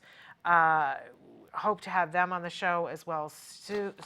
One of the things that the article cites as making a huge difference in getting individuals ready are STEM programs in school. So we hope that if your child isn't already in a STEM program, be looking at if there is an appropriate STEM program near you that you can get your child into. All right, we are going to take a break. When we come back, it is our hope that the birthday girl will be here by then. If not, we definitely have Sue Cho, who's waiting to talk with you guys, an amazing autism expert who tours the world and helps kids. And don't forget, a little bit later, we have two amazing guests that are going to be joining us, Jill Creter Harte and her daughter Spencer Harte, an amazing young woman who is on the spectrum and quite the singer. So all of that and the birthday girl, we hope, after these messages. Stick with us. You say howdy, we say hi. Let's get rowdy, let's get wild. Let's get wild. Let's get wild. Let's get wild. Let's get wild. Let's get wild. Welcome back to Autism Live. I'm Lisa Ackerman with Taka. My Hi. guest here, I am Jennifer Lucero with Taka. Taka Mom's here in the house. Jeff saw on a TV commercial, they were making calzones, and he looked at me and goes, Mom, please make me that. Wait a minute, yeah, calzone, you can't have calzone. He goes, well, you make me pizza. Why don't we call it a puzzone? So we're gonna do this ode to Jeff, puzzone. So I'm gonna have Jen, come on in. All right. You're on charge. Ready. We're gonna add a little grapeseed oil, garlic, cut up chicken, finely cut up onion, and we're gonna throw a little bit of basil. So we're gonna just take about 5 minutes or so, saute up the chicken and all of the onions together. While Jen is slaving away at the stove, I'm gonna make the pizza crust. A lot of gluten-free choices that you have out there for pizza crust. So I'm gonna go ahead and start with the dry. Again, I'm using eggs. There are a lot of egg replacers on the Taka website. We have about a dozen different ways to replace eggs. So I'm gonna go ahead and add my shortening. Calls for a little extra salt, which I'm gonna put in here. And also add a little pepper. And we also have herbs de Provence that gives the crust a nice Italian flavor. Can't forget the apple cider vinegar, organic stuff ready to go. Yes, I have all my ingredients. We're ready to rock with this mixer. And don't be afraid of dough. Dough doesn't bite. So here's what we'll be working with to make the puzzone. I'm ready to go. Let's get this party started. So what we're gonna do next is roll out the dough. I like to be rolling in the dough, but we're gonna roll out the dough instead. So let's go ahead and get started here with that.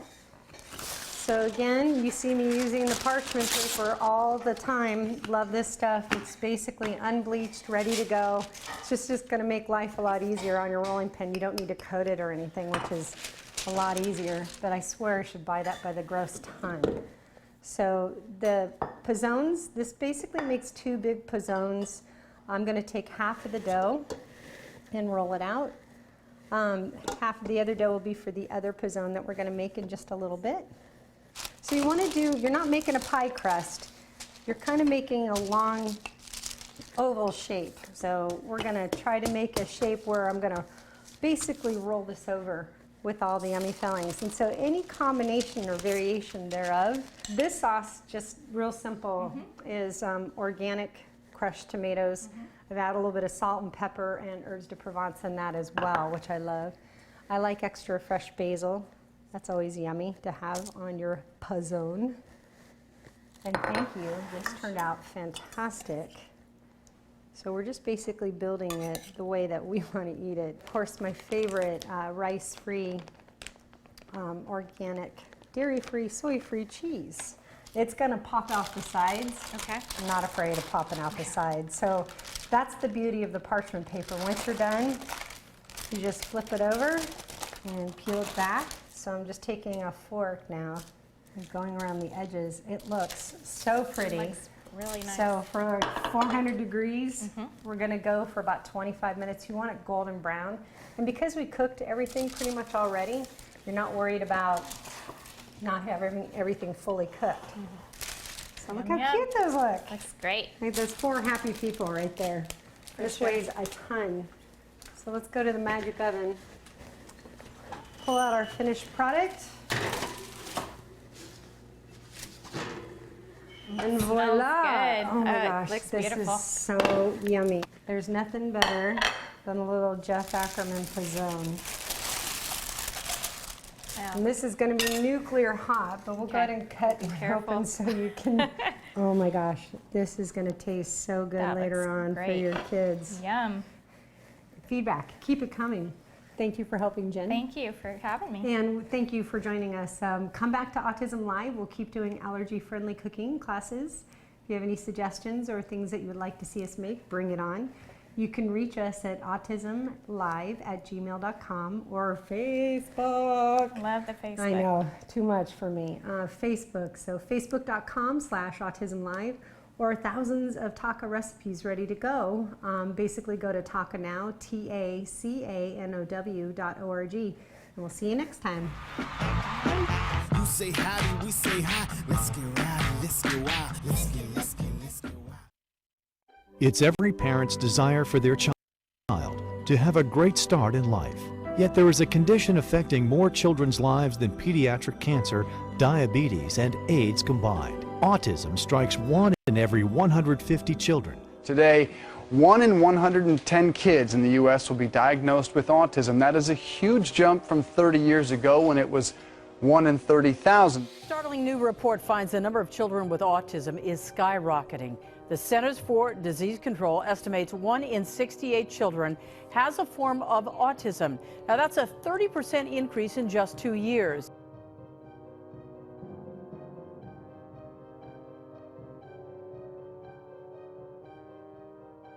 Well, a lot of the children with all the accomplishments over the last 20 years, I'm thrilled.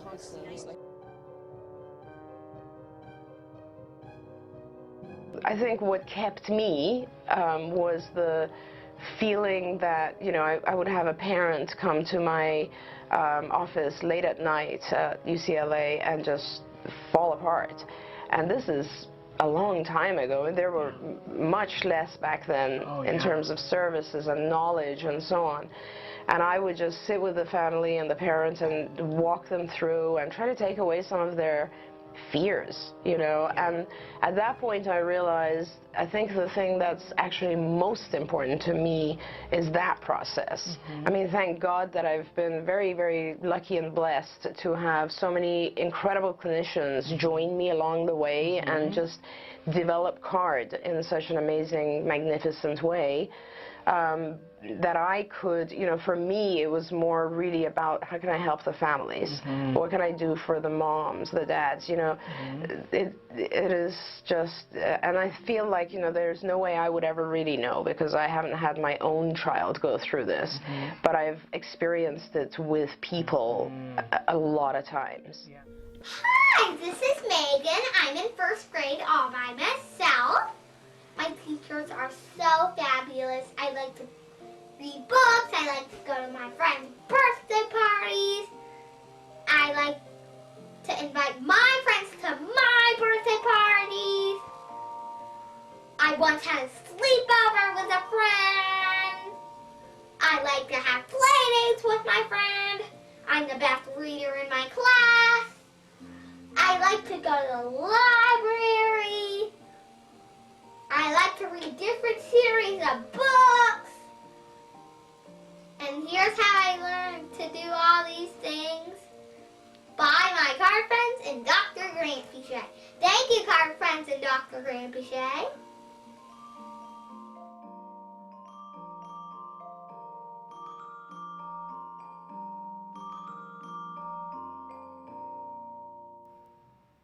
Welcome back to Autism Live and to Let's Talk Autism with Shannon and Nancy. While we were away, I found the birthday girl for you. And you have been going overboard on this birthday thing. It is a big one. Not at all. I'm like, not at all. So first of all, because our audience wanted to celebrate with you too, so we're all celebrating. Thank you. And they've sent some messages for you to read later on, which is I think you'll be excited. Cry. No, well, keep that. Hang on to that for a few minutes because we also have with us. This is part of your birthday present. Yeah. The amazing Sue Cho, who's been on the show with us before, and I always describe you as like the autism whisperer because you are amazing. You are a miracle worker. You tour the world a little bit less now than you had been for many, many, many years, working in China and working in South Africa. I mean, name some of the places that you've gone to treat children with autism. Italy, Like where else did I go? You're- The Caribbean for a number of years. You're an amazing, amazing person. And there are very specific things that when somebody writes in with questions about that I will often defer to you and say, you know who we need to get in on this is Sucho, especially whenever somebody sends in, for those of you who have kiddos who use a pad to communicate, I always refer those questions to Sue, but you're just really good with behavior. You also have a series that's getting ready to come out on yoga, because you're a yoga master and you do yoga with kids.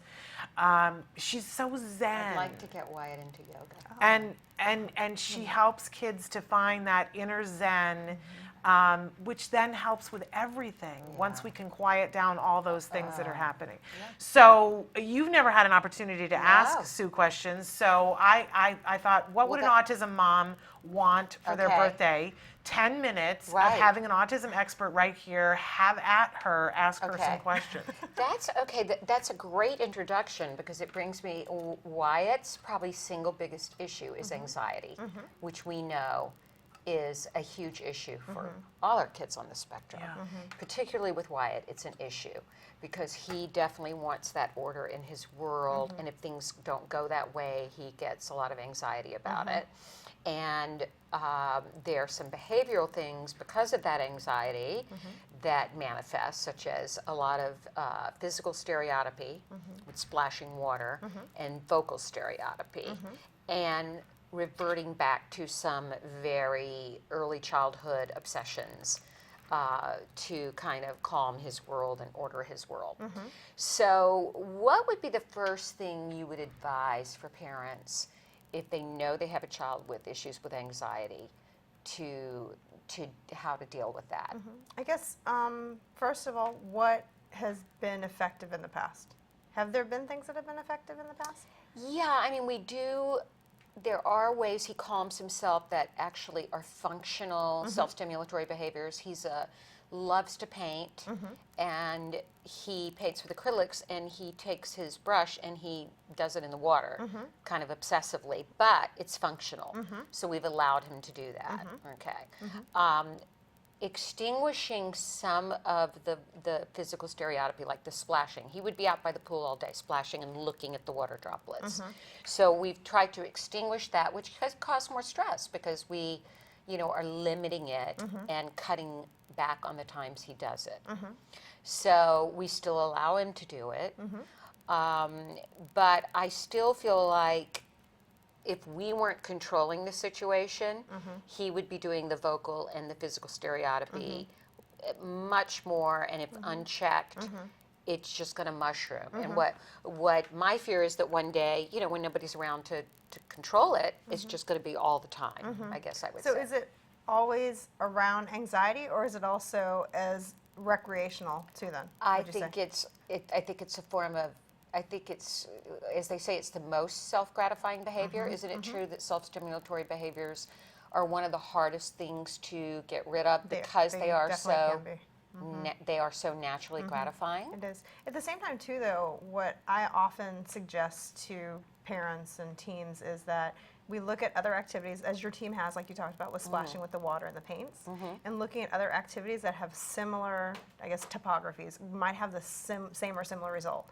So, for example, immediately when you said that to me, I thought, what about being able to water plants, or being able to do activities, like I think of Jackson Pollock, for example, and how he painted. Well, that's kind of how Wyatt paints, actually. Exactly, and really just teaching him to, for example, then paint in that way, for example. The thing, though, that we often forget is that just doing those new activities on their own won't be gratifying. Simply because, like you said, whatever he's already doing right now feels good to him. Yes. He likes doing the things that he's been doing. Right. And so the best way, or the more effective way to teach him to do the new things that we want him to do is actually by providing really heavy reinforcement when you're doing the new activities. So, for example, if it is that he really loves splashing, then it could be he has to water a whole row in the garden, for example, and then he can splash a little bit.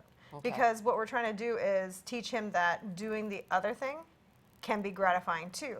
But again, you have to pay him for it at first, because it's not going to have the same value that it has right now. Just like with speaking too, because a lot of times, like you mentioned, vocal stereotypy also.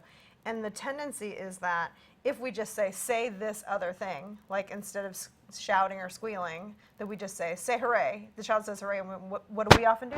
Great. But for him, it was not the same feeling as shouting or whatever else he was doing before. So it's really important that we have to pay him with something that's really powerful for him and reinforcing, so that becomes a good thing to him, essentially. Just like, Do you pay him with the stim then?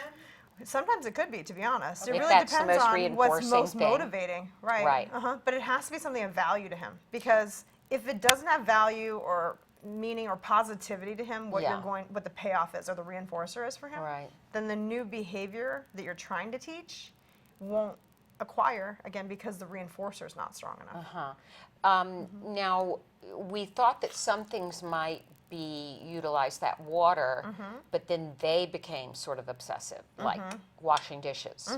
Then it became She just. is a child who loves to wash dishes. I know, but I know you would think it's every mother's dream, but it's really not. I know, and I've been there. I've said, like, this must be such a great thing, and it isn't, because it is obsessive. To the extreme. To the extreme. He'll wash the dishes over and over and run the water. Our water bill, I'm sure. I mean, is crazy. We literally have to go and turn off the water sometimes, which of course then really upsets him. But I explain that's a consequence. Right. You know, that there's a drought going on, and we're going to lose our ability if you don't watch how much water you use, right? So that the dishwashing was not necessarily the greatest idea, because it became more of an obsession, although he still does that in some moderation. He's learned a little bit more about controlling that. Bath time is also a time we let him splash, but it can get pretty drawn out, and sometimes getting him out of the tub is an issue.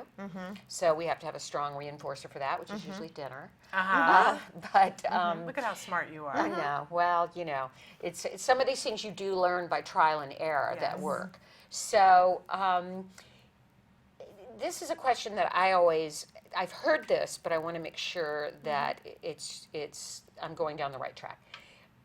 Is it best to target one behavior at a time as opposed to take on? Because sometimes I feel like we've got 3 or 4 different things we're working on, and then I don't do any of them very well. You mean as far as teaching something new, or trying to control a behavior?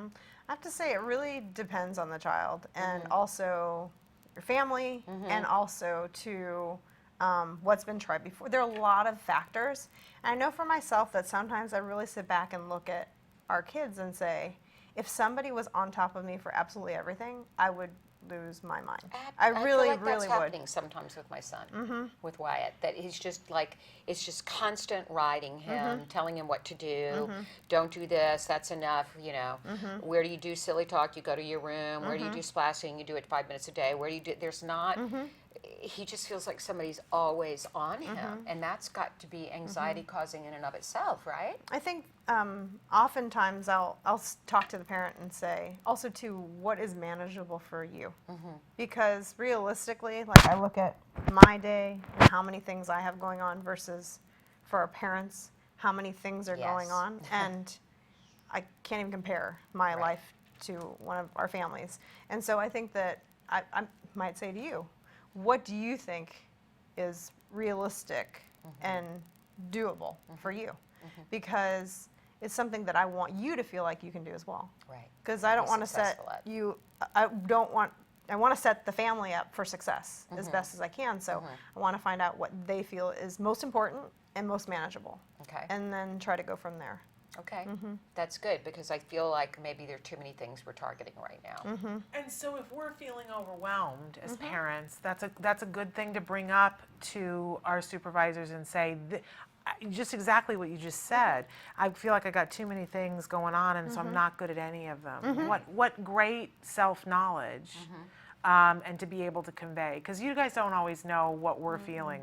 We think that you read minds. We think you do, but we're in the job to try to do it or teach that, right? No, absolutely. I think it's really important to communicate with the person the people that you're working with, and say, this is overwhelming. Yeah. You know, because it can be extremely overwhelming with life. Absolutely. So I think that if you're feeling that way, then imagine that your son may be feeling the same way too. So. Calming strategies. I mean, we talked about deep breathing, but when my son's getting upset, and I say, let's take a deep breath, let's practice our breathing, I don't want to take a deep breath because he's already there. Are there some other calming strategies that? I look at some of the things for myself, what I do, and I think that as we work at it, we just become better aware about our, like when we're hungry or when we're tired or when we get anxious. And so for me, I know that yoga's here. Here it is. Yoga's here again.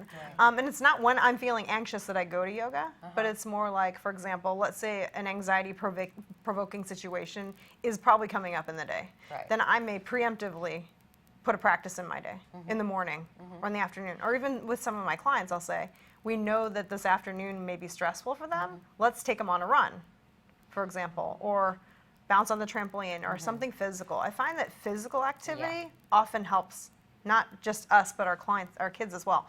So going for a walk, some heavy work, something like that. Yeah, we have a lot of exercise worked into Wyatt's program now. That's extremely important. But I love the idea of having the yoga as an insurance policy.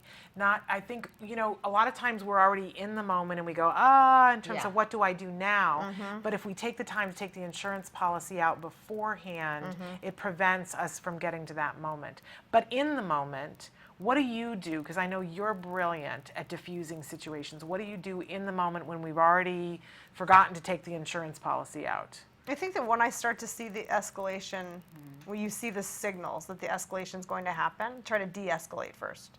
So whatever strategies that might help to de-escalate him, for example, maybe redirecting him to another activity sometimes. I think that often what happens, though, is we see the escalation and sometimes we can't get to it quickly enough. Right. Or we go to the strategies, like you said, like the breathing, but at the time he's like, I'm not going to breathe now. Right. I'm not breathing now. It's too late to get to that point. So maybe even things that kind of direct him to another activity other than the relaxation things, if the relaxation things tend to bring more of the anxiety up. Yeah. So does that make sense? Yeah, it's just, I think it's finding some of those things because for him, he doesn't want to go to his room at that point, and it just starts to escalate. And when I see that it's causing these things to escalate, I want to stay away from him. If I say, take a deep breath, or let's go to your room and put on your, play on your iPhone for a little bit, at that point it can be, I don't want to do any of those things. And then What's that his just favorite thing to drink? Like, does he have something that he loves to drink? He drinks mostly water, but yeah. Does he love to drink water, or like is the gum? What's like a really gum, or maybe some gum, or like he'll drink a ginger ale on occasion, 10-calorie ginger ale. It doesn't. Not with every kid, but with my child, I sometimes distract with something that's completely unrelated and say, you know what? Did you want to have a glass of ginger ale right now? It's unrelated. Right. And it just disrupts the pattern enough. And if it's something they want, whether it's gum or something else, to sort of just throw something else in there. Because you know why? I escalate. If I see him starting to escalate, I start to escalate too. Of course. Yeah. And it's keeping that, trying not to raise your voice and get into that. Exactly, absolutely. Intensity. The one thing you want to be careful about, though, is that if you're transitioning to something that he likes, that it's not a result of him getting upset that you transition to it. So that he doesn't see it as exactly. So even if it's like for some kids where when they're in frustrating situations, even vocalizing makes them more stressed out, I might even be like, here's the easy button or something, just to be like, I hit this button, we're off. Rather than, it's not because I was being aggressive or escalating. You see, so even though, literally like a stop button, or again, because sometimes getting the vocal out in those situations may actually frustrate the child more. And it's not backstepping. It's just, again, coming up with an easy replacement for them so that you are responding to the appropriateness of not escalating, and going to the thing that he enjoys more, versus you just go to the thing that he enjoys more because he's escalating. Does that make sense? It makes sense. And I wish we could spend an hour talking with you, but we're already behind schedule. And I know you've got to be at other trainings, but I thank you so much for being here. Thank you. Happy birthday. Yeah, So thank you. glad that I was Happy able to birthday. be here. A wonderful part of her birthday.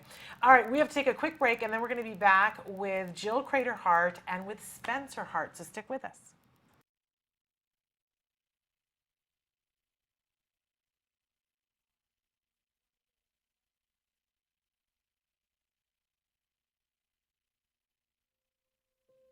What would you do if your child was hurting? If your family's future was uncertain. If help seemed out of reach. Have you been given no hope? Taka means I am not alone in this. This is the reality for families affected by autism. And today, the number of children with autism is growing more rapidly than ever. Taka unites these families and ensures that they do not have to fight this battle alone. Our oldest son, Jared, who has autism, when we first took him to the doctor to get the diagnosis, you know, it's so sad because they offer you nothing. There's no help, there's no hope. One of the things that you learn with autism is being very grateful for even the small milestones.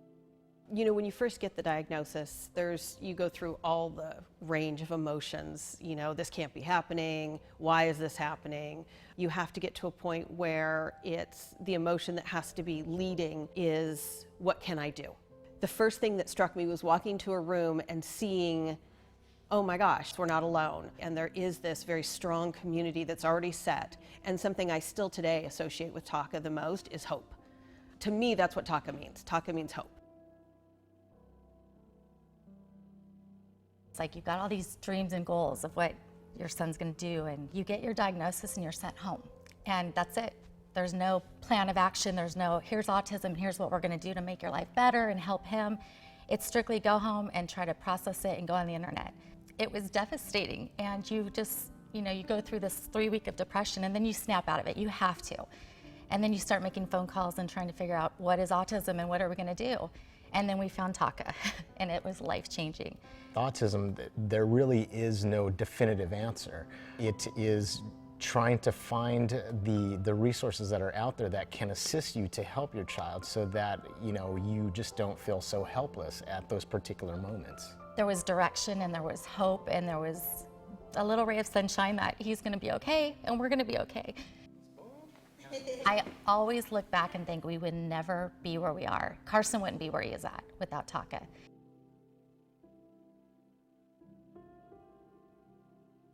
So 13 years ago, my son was diagnosed with autism, and that put our whole family into a tailspin. There were so many different ideas and things that were not proven. Nobody knew what guidance to give us. We had no direction. And then we found Taka. They helped give us a path to follow, help give our son a better future and make him healthy and put him back onto the road of recovery. When your son's first diagnosed, the first thing you hope for is, gosh, I just want my son to speak. I just want to be able to communicate with him in some way.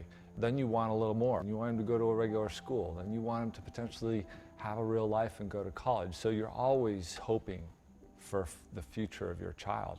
My son is a happy, healthy, vibrant young boy that's going to turn 15 really soon, and we couldn't be more pleased, and without Taka, I don't think we'd be in the place that we are today.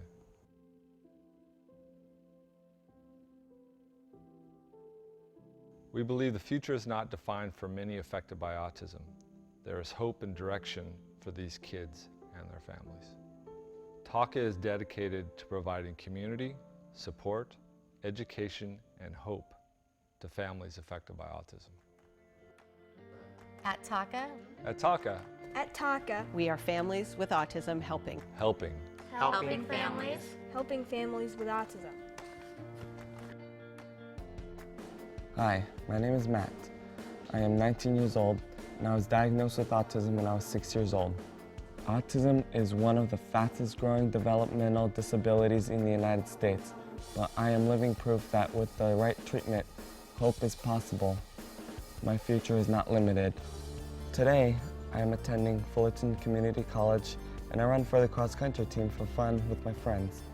It makes me feel proud when I think about my progress. Chances are you know someone affected by autism. Show them they are not alone and help others get on the road to recovery. Contribute to Talk About Curing Autism today.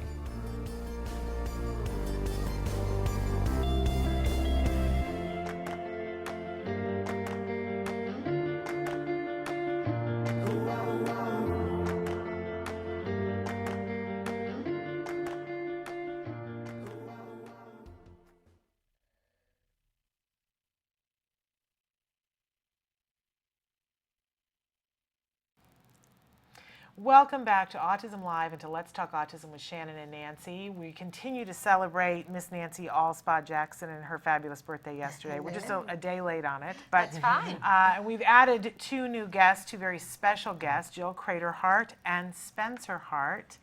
So excited to have you guys here. It's such a treat for me to have them because these two ladies are very dear to me. And we were mentioning earlier that, Spencer, you are an amazing singer, and that you've had a lot of fun recently and been able to sing in a lot of high-profile places. Our audience probably saw you on Parenthood when you sang Ave Maria on the last episode of Parenthood. Was that so much fun? Yes, it is. I watched that and I cried, Spencer. I've loved Parenthood from the beginning, and I just thought that was such a beautiful moment. And when you sang, and it was sort of the culmination of everything that had happened over 6 seasons, what an honor that you got to be a part of that. What was the most fun thing about doing Parenthood? Meeting Max and Monica Potter. Oh yeah, I can imagine that was really fun. Lovely. But we have you to thank for that in a weird way, because she was on the show as a background playing one of the students in the classroom at the special needs school. Right. And she was preparing, it was right before the Denim and Diamonds event. And so she was singing, and Jason Katims, the wonderful Jason Katims, heard her sing, and he wrote that role for her. Isn't that great? Yeah. Well, I'm so glad because, yes, my son Wyatt got to know Spencer, and we got to know each other through the Miracle Project last summer. Wyatt took part in that camp at Cal State Northridge with Spencer. Right. And they performed in a lot of different things together, and that's when I first heard Spencer sing. And then we had you sing at our big fundraiser, Denim and Diamonds for Autism. And you knocked it out of the park. And you've been continuing to knock it out of the park. Let's talk about some of the places that you've been able to sing lately, Spencer. You sang at Light Up the Blues. At the Pantages Theater. That had to have been amazing. That's a big theater. It's beautiful. Did you have fun there? Yeah. You were with some pretty heavyweights, right, Mom? Who else performed that night? Well, Neil Young, which was amazing. And Rock God. Stephen Stills, and they performed together and did a lot of their old Buffalo Springfield songs. It was incredible. And the White Buffalo, if you haven't heard them, you need to check them out. It's amazing. The White Buffalo. The White Buffalo. Did you like them, Spencer? Yeah. And tell her who came on after you sang. Mr. Brad Pitt, of course. Yeah. Brad Pitt. So that had to have been fun. And he said her name and talked about her, and we were. Yeah. Hello. We were backstage going, Brad Pitt just said your name. So 1 week it's Brad Pitt, and then you were hanging out with, I got this very special birthday card with none other than Josh Groban on it, who you've been kind of hanging out with. You saw him recently, right? Yes, I did. Yeah, where did you see him? I was at we were at the Barnes & Nobles at the Grove. He had a new CD out? Yeah, but his new CD, Stages. Okay. And you got to meet him? Yeah. And that must have been a great moment for you. Yeah, it sure is. Did you sing with him? And I sang the All I've Asked of You from the Phantom of the Opera with him. He sang with you like a duet? She got him singing. And did you tape this? Did you have your phone out? No, they were moving people along pretty quickly, so I just got some photographs of it. But I didn't know what was going to happen, so I didn't have the video on. And it's always that moment afterwards. Now you were also at the Dodger Awareness Night with us, Spencer. You were one of the individuals who ran out on the field, just like Jem did. Yeah. And that was an event where I was trying to take video, and your video is hilarious. Yeah, but I didn't take a picture. Did you get some pictures of Spencer? A couple. Okay. Okay, a and couple. do you It remember happened which so player? quickly. I know, it Yeah. was a minute. Yeah. Which player did you, which place on the field did you have to run out to, Spencer? Do you remember? No. Left field. The left field. Oh, Yeah. so you were running out as far as we were running out. We But ran he, to center he field. kind of came into us, which was great. I was like, thank you. Well, Because it was a long trek it from home plate was. out to the, the field, the outfield positions. Yes. Yeah. And they expected the parents to run along with the kids. I was like, where's my respirator? So if you haven't seen that video, you need to see her video of that. It's hilarious. It's hilarious. It's just all in a day for me. Yeah. But Jem thought that was really cool. Did you like being at Dodger Stadium and getting to run out on the field? Yeah. I thought it was pretty neat. Yeah, and you were on the Jumbotron too, right? And I was on the Jumbotron twice. Three times. That's amazing. Now, Spencer, we were wondering if you, because it was Miss Nancy's birthday yesterday, and we were wondering if you'd be willing to sing something to her for her birthday. Happy birthday. Do you want to sing happy birthday, or did you have something else? Anything? Anything you want. Anything you want. What do you think, Mom? Sure. What do you think? What do you want to sing? You want to sing a little Ave Maria? Or Yeah, I was going to sing you Ave Maria. Okay. I'd love that. Wonderful.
We've got us in tears here, Spencer. That was amazing. Absolutely amazing. That was one of the most beautiful birthday gifts I've ever been given. Aw. Thank you. And I just, one of our big overreaching topic for this whole week is finding your passion. Yes. And talking about how we help our kids find their passion. This is a surprise to you, yes? Yeah, tell us a little bit the backstory. We were watching Phantom of the Opera one day. This is about 2 years ago. Okay. And she suddenly started singing along to the arias, and it was like, and it wasn't like she had been singing opera before, or that I was even listening to opera at home. And her, through her love of opera, it's turned me on to a whole new, beautiful genre of music. But so she's been working with a vocal coach for just a little bit over a year, but it all happened fairly recently. And she started singing with the LA City Youth Opera? She's with LA Opera. They have a youth program. They have an opera, a very famous opera camp that they do. That's amazing. And you have to audition. And she was chosen, one of 50 chosen. She was the first person with autism to be chosen. So that was a big honor. And she also participates in the LA Opera Community Opera. But I think for any child, to see them find their passion. It's so important to have that thing, their thing. That we found so many kids out of that Miracle Project. Yes, they do so well with the arts. That had these special talents, Atticus Baldwin and Dominic. Dominic Brown. Yes, and Spencer and all the kids They that do just really blossomed. Well in the arts. Yeah, they do. There's something, it really resonates with them. And the Miracle Project's a wonderful program. Spencer also participates in Spectrum Laboratory, which is a film and music program. They've just recorded an album, and they're having a film festival on Sunday. Wonderful. You're so busy. So you've got a very busy social calendar. Yeah. And then, of course, Autism Works on Wednesday night at Temple Grandin and Nokia. Friends. Is that next week? It is next week. It is coming up Okay. fast. And so you're going to be at that? Are you singing something Yeah, at Temple Grandin and Friends? Yeah, but I'm singing Nella Fantasia. Okay. In Italian. I In cannot Italian. wait. Okay, well, we're going to be ready for that. You're going to turn me into an opera fan, Spencer. I love opera. The thing that no one thought could ever happen, you love will it. turn me into an opera fan. Now, so you're just going to keep going with this and see where it goes. Yeah, well, she's 16, so we have, sometimes they say opera singers don't hit their peak until they're 40. Oh, so we have a long way to go. You got a long way to go till you peak, Spencer. Right. Just beginning. Well, we thank you guys for being here and Thanks helping for us having celebrate us. Thank you Nancy's for birthday. making my birthday so special. Yeah, it's been so special having both of you. You're both very dear to me. Thank you. No, thank you, darling. All right, we're going to take a break. Normally we would be ending here, but we're going to extend the show just a little bit because we have some messages that people wrote in for Nancy, and we have a cake for her. So stick around. We're going to take a break, and we're going to be back for a short segment reading some of the wonderful things that you guys wrote in for Miss Nancy. Stick with us.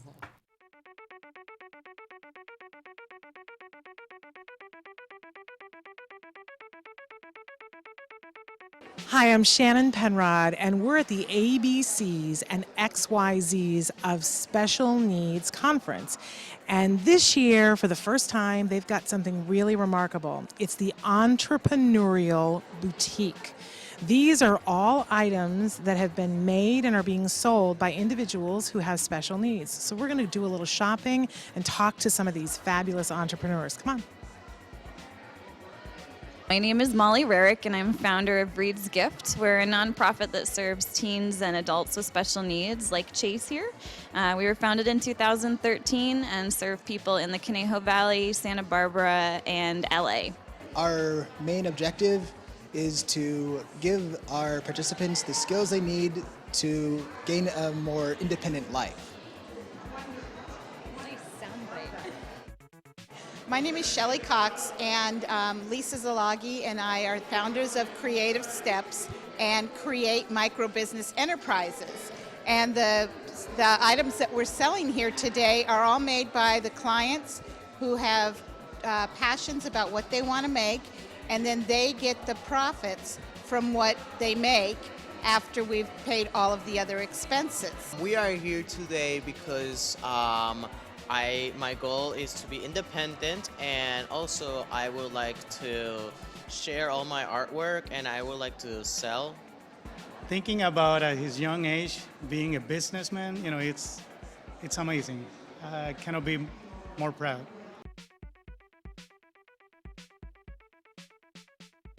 We're going to cut some cake. Welcome back. We're here with Nancy celebrating her birthday. I don't know if people can see. Yeah, I think you can see it. It's gorgeous, but don't tilt it too much because they had all these little chocolate. They're all over the studio pink now. And white chocolate. Do you see? I spilled them all over there. Oh my goodness, Shannon. I know. Well, you know what? That's dogs? what they invented vacuum cleaners That's what they for. invented dogs for in my house. Okay, so I wanted to read you a couple of the different things, but I don't have all of my technology. Okay, so some of the things that we had from different viewers. Happy birthday, Nancy Alspaugh-Jackson. You have made a difference to my friends and I within a couple of days of watching this program. Thank you for your time and your effort. Somebody else who said, happy birthday to the wonderful Nancy Alspaugh-Jackson. You are beautiful inside and out. Thank you for being the pioneer and working so hard to make the world a better place for us. Your inspirational series lifted me up from hopelessness and led me to Autism Live, which has made an incredible difference to our lives. Thank you for bringing the news, sharing your perspective, experiences, and getting the silver alert to go. Your work at Act Today and the million of things that you do behind the scenes to make it happen. Wishing you a super day, and please pamper yourself every day. You do so much for the community and wish you much joy. And that came to us from our haircut mom. Love you. And there was another one. There were other in there, and I don't know where to scroll. But those just filled me up. Well, but then we had a bunch of people write in on Facebook, some people whose names you will recognize if I can get my phone to work. No pressure, no pressure. Okay, We're live, but no pressure. Okay, so Lisa Ackerman said, happy day, Nancy. Matthew Asner said, You are a warrior and a missionary all rolled into one smart package. Oh, Isn't that the I love truth? Matt. Happy birthday, young lady, and thank you for all that you do for our kids and adults on the spectrum. And he said, and tell Spencer Harte and Jill Creter Harte I love them. I love you. Joanne Lara said, said happy birthday, dear Nancy Alspaugh-Jackson. You do so much for so many. Have a great day. As do you, Joanne. Natasha Delswalt said, happy birthday, Nancy. Emily Island said, happy birthday, dear Nancy. Thanks for all you do. Jill wrote in and said, happy birthday, Nancy Alspaugh-Jackson. Thank you for all you do. You are a force of nature. It's the truth. So honored to celebrate with you tomorrow. Marcia Hines wrote in and said, Nancy Alspaugh-Jackson, have a great birthday. We appreciate you and all you do. You are the angel among us. So glad you came into my life. Carrie Mallory Thompson, who it turns out her birthday was yesterday too. Okay. She said, here's to an amazing woman, autism mom and advocate, and someone I truly admire. Your determination to stay positive when life keeps knocking you down is nothing less than awe-inspiring. So here's to a fellow Taurus. I hope you have an amazing birthday. Happy birthday. Love from Carrie and Connor over at Autism Will Not Define My Son. And she did a drawing for you that said, happy birthday, Nancy. I'll show this. We'll send this to you. Thank you, it's Carrie. absolutely Look at all these wonderful. talented Sue people. Cho, who was just with us, said, happy Yes. birthday, Nancy. I'll be there with bells on. And And she said, I'm looking for the bells right now. She was so great. And there are more. I just can't find them on my this thing. just but fills me up. You know, there's just really nothing better than affirmations. Well, you make a difference because every day. It's the people that hold you up and support you. You know, sometimes autism can be a challenge, and as a lot of you know, my husband has been battling cancer for some time. That can be a challenge, and you know, life goes on. And as you say, our children have such special gifts, and Wyatt is he's just my reason for being, you know. He is everything to me, and I'm so proud of him. And yeah. And Wyatt is a gift to all of us, all on his own, but an extra special gift because Wyatt brought you to this community, and I don't know where we would be without you. I thank him for that. Yeah. It's an honor to be at ACT Today. It's an honor to host the show with you every week.